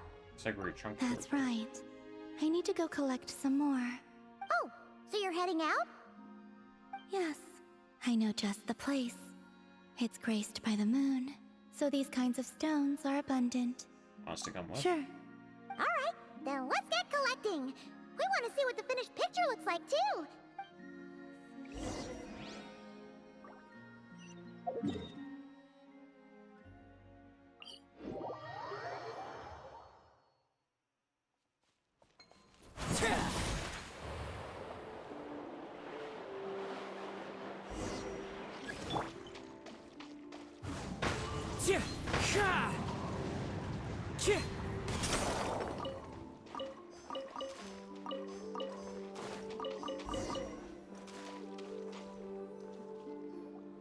This should be enough, right? Feels like we grabbed a whole bunch. Come on, let's head back. Can't leave that artwork incomplete forever, right?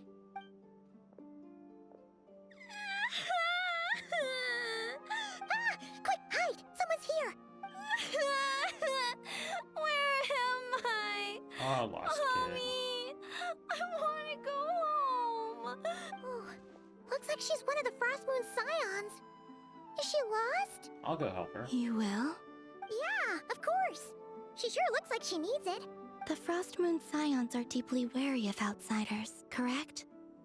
You have no antlers. The hour is late. What if you scare her off instead? That's true. Okay, that could happen, but we can't just do nothing.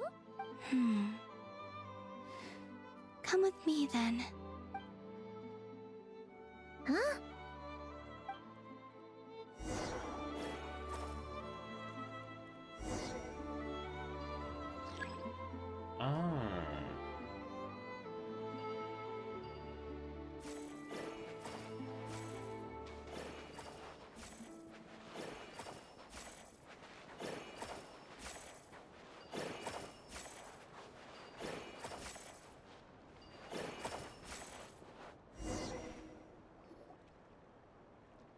That's cool. That should do it. And off she goes. That trail of stone should lead her back to the Frost Moon Enclave.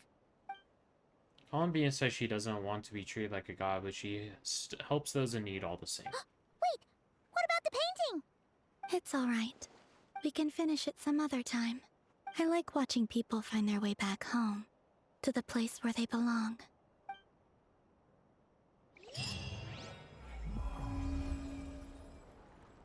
Moon's Embrace. That was a cute little anecdote. Yeah. Okay, something else I kind of want to do before we end the stream today is check out Astral Wonderland. Advertising and fishing, yeah, all the online rules and stuff.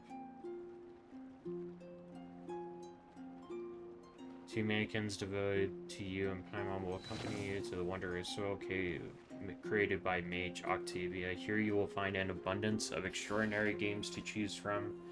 Whether you're playing solo for the challenge or teaming up with friends, there's fun for everyone. Beyond playing, you can unleash your creativity by crafting stages with rules you decide, turn your inspirations into reality, and play games. While enjoying the games, you may also relive experiences sealed by Mage Octavia in this wonderland and collect various cosmetic items. Imagine, if you can believe it, Check this out. a whole other world within this universe. This is Venti's voice. In that world, people found supreme bliss in what can best be described as lucid dreams. Reality became blurred, or rather, redefined. But outside of their flawless reality, the problems of the material world remained. And in the end, the cold, hard truths of the real world caught up to them in the reality to which they had escaped.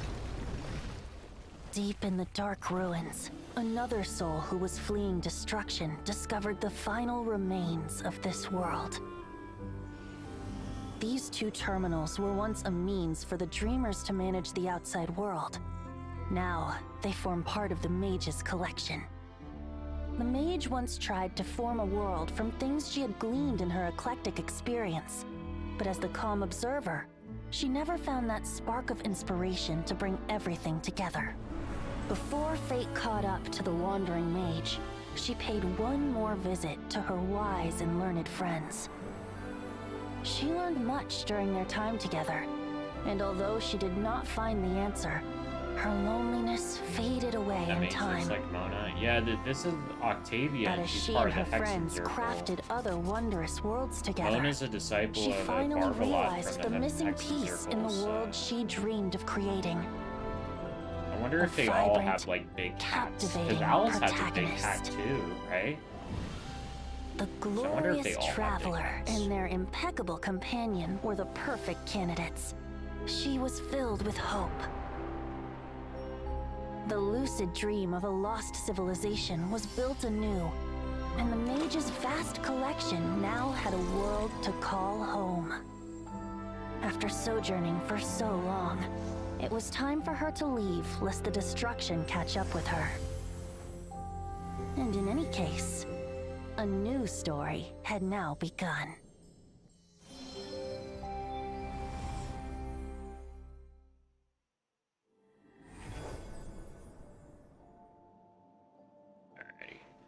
I decided to choose the female one because I chose Aether, so yeah. Just so I can have the opposite character to work with. Alright, let's check out character customization.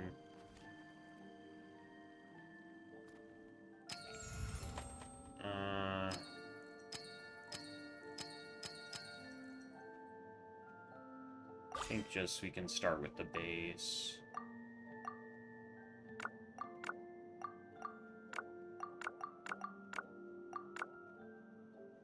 This one looks good.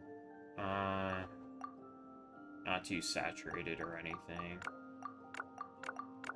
They have a good variety here. I feel like this one's closest to mine, though.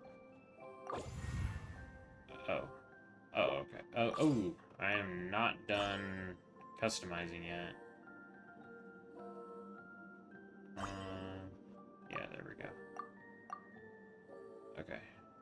Shape.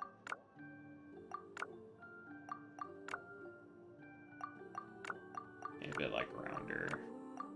Amber, green, red.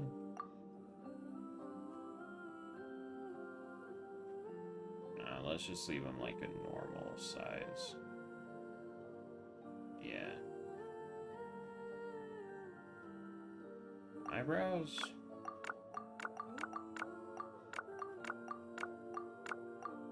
Can we not choose eyebrow color like separately?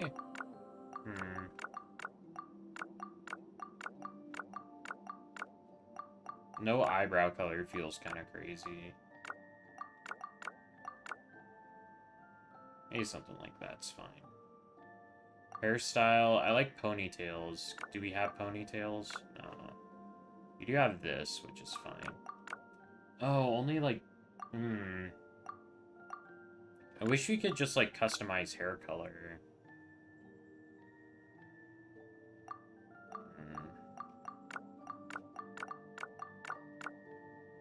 I guess this looks fine. I wish that there was a ponytail. Which one looks better between these two? I don't think I'm gonna go with the bob.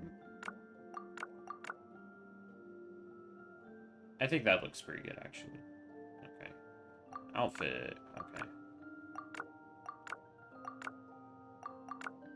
Hoodie? Yes, oh, these are like Natlan outfits. That's kind of cool. Honestly, I kind of like the default, like, dress, because it kind of reminds me of Tron. Is that weird? Shorts, skirt, pants. Do we just go with, like, the matching stuff? Or maybe, like, a skirt like this?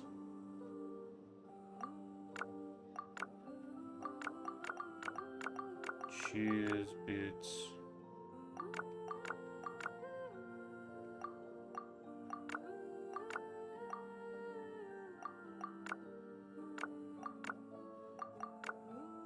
Something like this.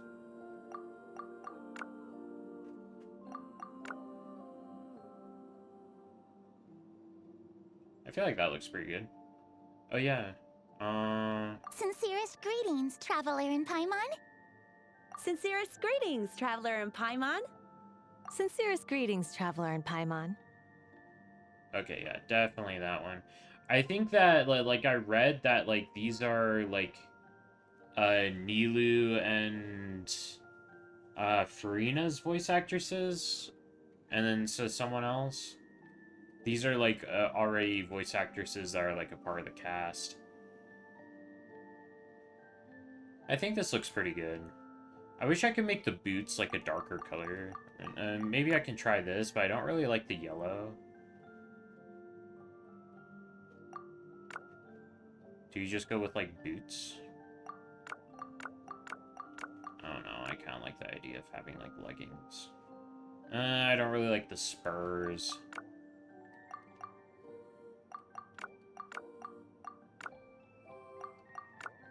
Or do we do like pants and boots? Nah, I like the skirt. The skirt looks kind of cool. Maybe just do like this.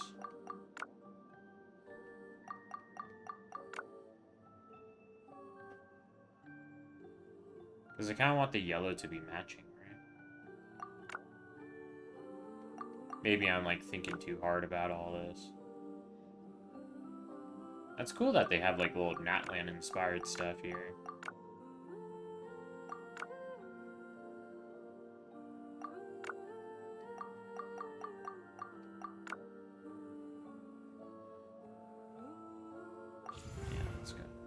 Oh, let's double check that, save my voice option. Yeah, okay. Mannequin.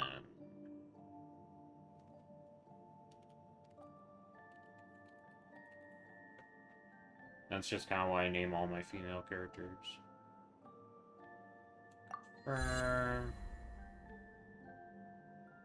It's probably checking if the name's okay. Give it a sec.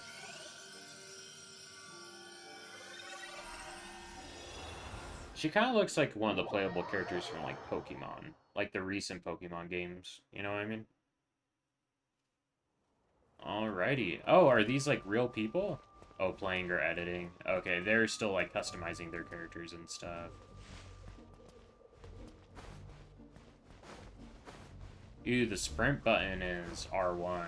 Ooh, that. Popular stages? Oh, wow, just like loads of stuff. Blade Soccer, Life and Death Duel, Action Multiplayer. Holy shit, there's already a lot of stuff. Wow, people have been cooking already. Stage templates? Oh, right, because I'm on PC, I can actually, like, make stages myself. If I, like, get creative and stuff. Wow, this is kind of already, like, overwhelming. You can adjust the mannequin's outfit, makeup, interactive expressions, and actions on the current cosmetic screen. You can switch between the aforementioned content using the content on the left. When the mannequin cosmetic plan meets certain conditions, set bonuses will be activated. You can press the button to check which cosmetic components need to be equipped to activate set bonuses, as well as preview bonuses effects. Press Manage Plans to create different cosmetic plans. After unleashing elemental skills and bursts while exploring Tibet, new cosmetics will be randomly chosen from among the plans, thereby changing the mannequin's appearance. Press Adjust Components to adjust the size and location of some of the currently equipped cosmetic components. Press the Switch Mannequin button to switch to the other mannequin. If you press this for a mannequin that you have yet to awaken and create a cosmetic plan for, then this will awaken the mannequin and allow you to create. Okay. Switch mannequin, nope. Manage plans, outfit plan 1. Let's name this like just like default. Let's keep everything organized. Did it not? Default. Default. Perfect. Okay. So, from what I understand, the monetization of all the outfits is, like, fucking insane. Wow, these look cool. Kooky outfit. Some 3-star outfits, like the pineapple outfit. People who, like, troll in the PvP games are gonna love wearing this one. This is gonna be, like, the hallmark of the trolls, right, for sure. Got some 4-star outfits. Oh, this one was, like, advertised pretty heavily in the trailers and stuff. This one, too. This is, like, Alice in Wonderland type thing. Sumeru outfit. Kind of Natlan outfit-ish. Fontaine-ish outfit. Little painter outfit. It's adorable. Isn't there like a silver wolf outfit? I thought I saw someone like okay, I only have the default stuff. Oh, and then there's this thing. Wait. Wait, what? I don't even own any of these outfits. How come it yeah, remove. Okay.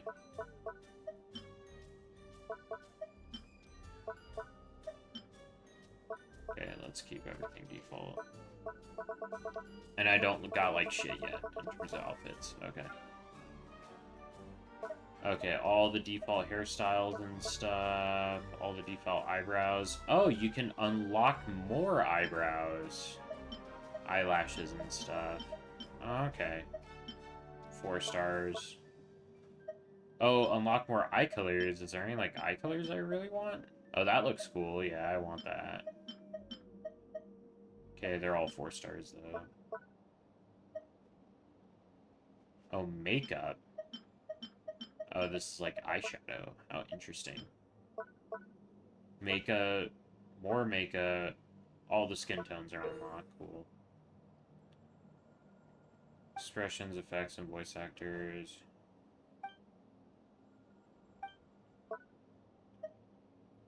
General teleport. Oh, there are 5-star poses and stuff. Hand on hit. Oh, this is the sit lolly pose. Definitely taking that. That one's cool too. One's cool. High will be useful.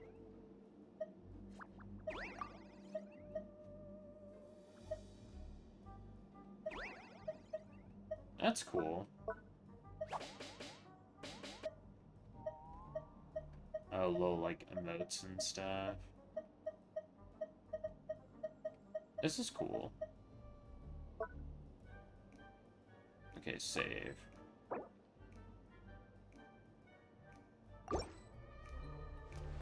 Alright. This still has a thing because it wants me to set the male one too, but I'm not gonna do that. Okay, yeah, so... change cosmetic once. Okay. Materials, these are for crafting outfits, right? Complete any one of the following objectives. Log in and complete 3 different stages. We can get a new dress. Okay. Okay, cosmetic plan. Add the interactive wheel. Obtain curious vitals. Oh, I have to choose one. Okay. Pants or footwear? Ooh.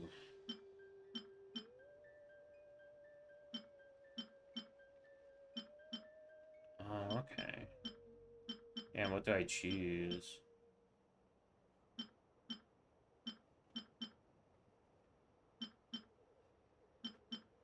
I think having more skirt options might be good.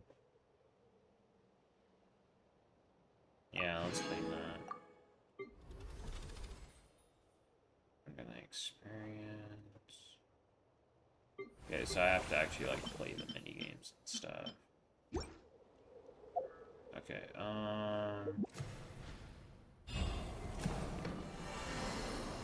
okay, there's this. Okay, yes. Okay, unlock Chronicles of the Realms. Yes, because I get the regular battle pass, because I get the regular battle pass for the game, I get, like, the bottom tier version of this battle pass. So you can claim this.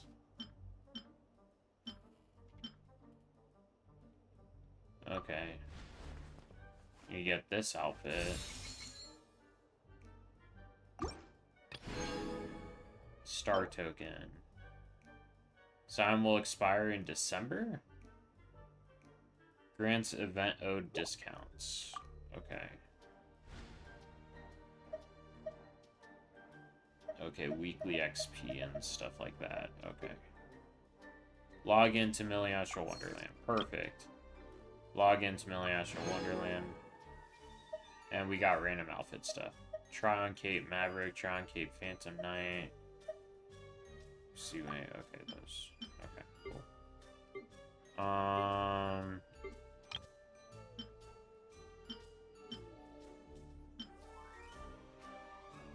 Weekly missions, battle pass period. Okay. Compete in 5 different matches. Okay.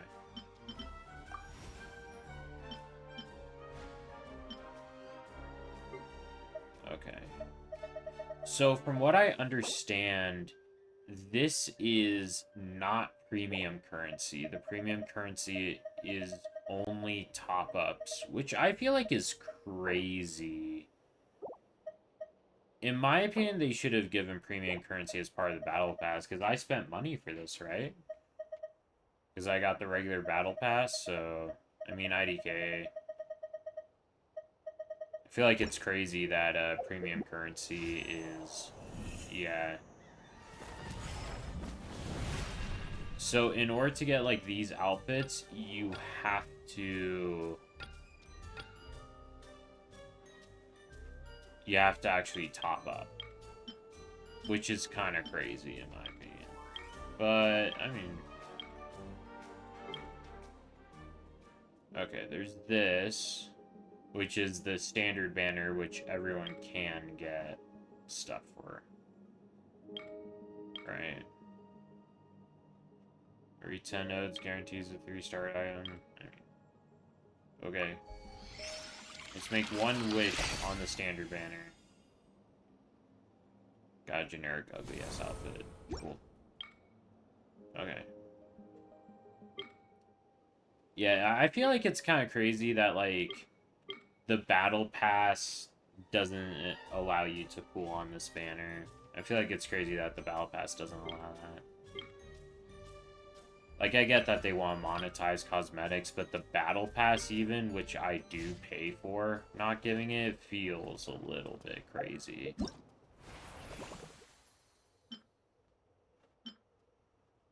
Make a wish and then Alright, Try on Cape Painted Size? What do you mean, try on? That doesn't look that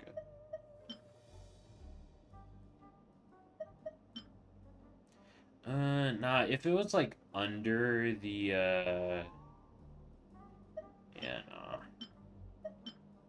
I don't know. Does this outfit even, like, look that good? Not really.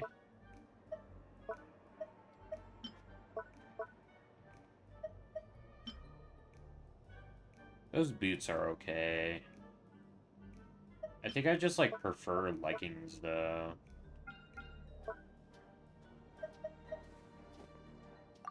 Oh, the amber one.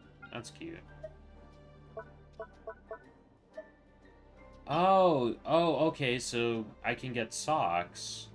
So if I go back and equip those boots... I don't know. Like, personally, I can't help but to, like, look at legs, like, bare legs, and think, like, man, that must be uncomfortable. Like, I am a covered legs person, so in this sock section, I want to include, like... I want to get, like, covered, full leggings, because that's what looks comfortable to me. Right. What's this? Oh, it lets me run faster. So this is like the World Hub, and supposedly they like update this, they'll update this seasonally. Submit Phantasmal Flame. Articles collected, do they mean like this? What the hell is that?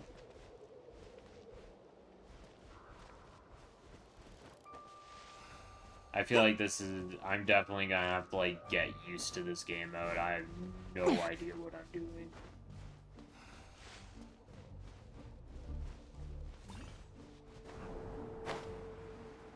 Okay, so you do have a glider. Alright. So, let me check this out. Wonderland level 1? Can I, like, change my profile picture?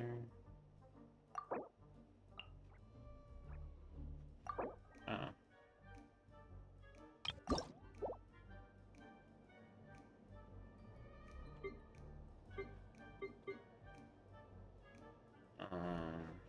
Can I, like...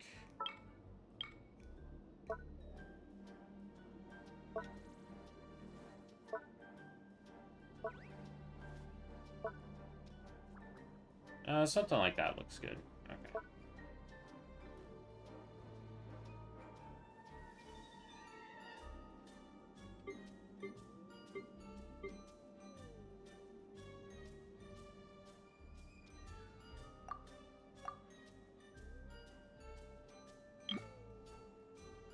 Okay, and then you can choose which outfit plan you do.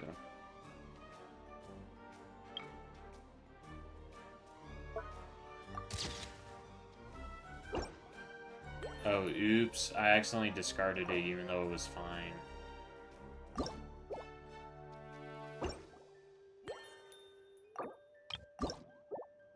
Damn. Okay, look at the camera, background blur.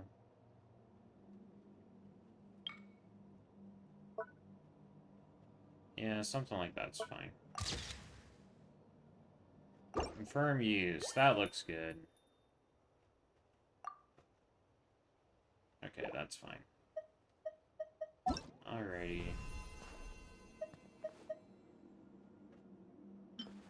This thing.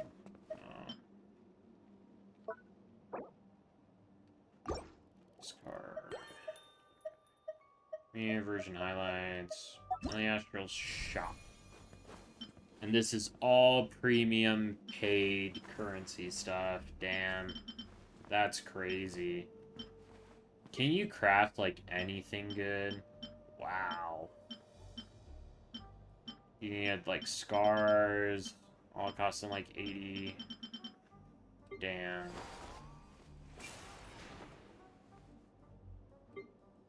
Oh my gosh. It's so expensive. Holy shit.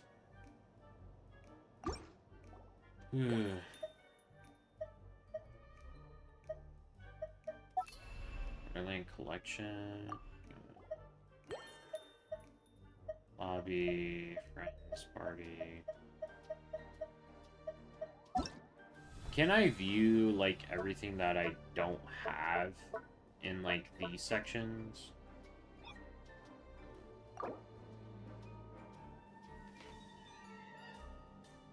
I don't know. Looks like I can't. Manage plans, just component, cosmetic craft.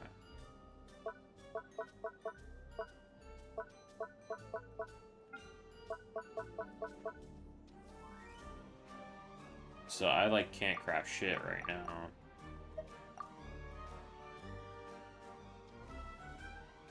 Okay.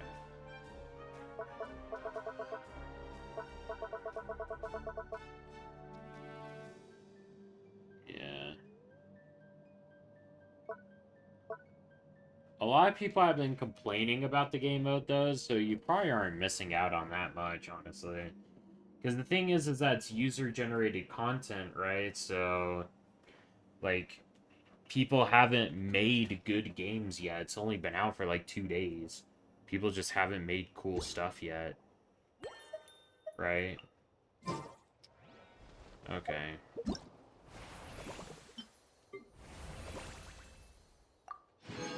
Cool. Doing little achievements and stuff. Okay. Astral Wonderland, done. Alright, that's all I got. Okay. Oh, I've obtained the mannequin, right.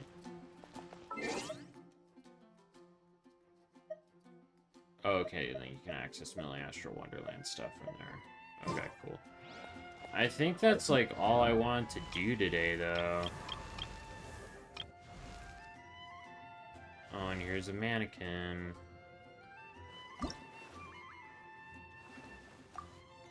Wow.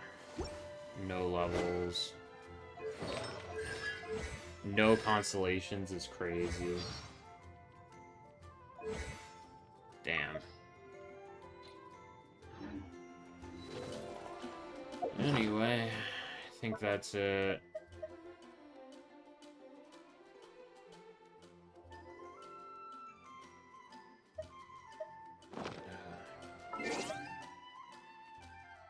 I'm tired. Alrighty.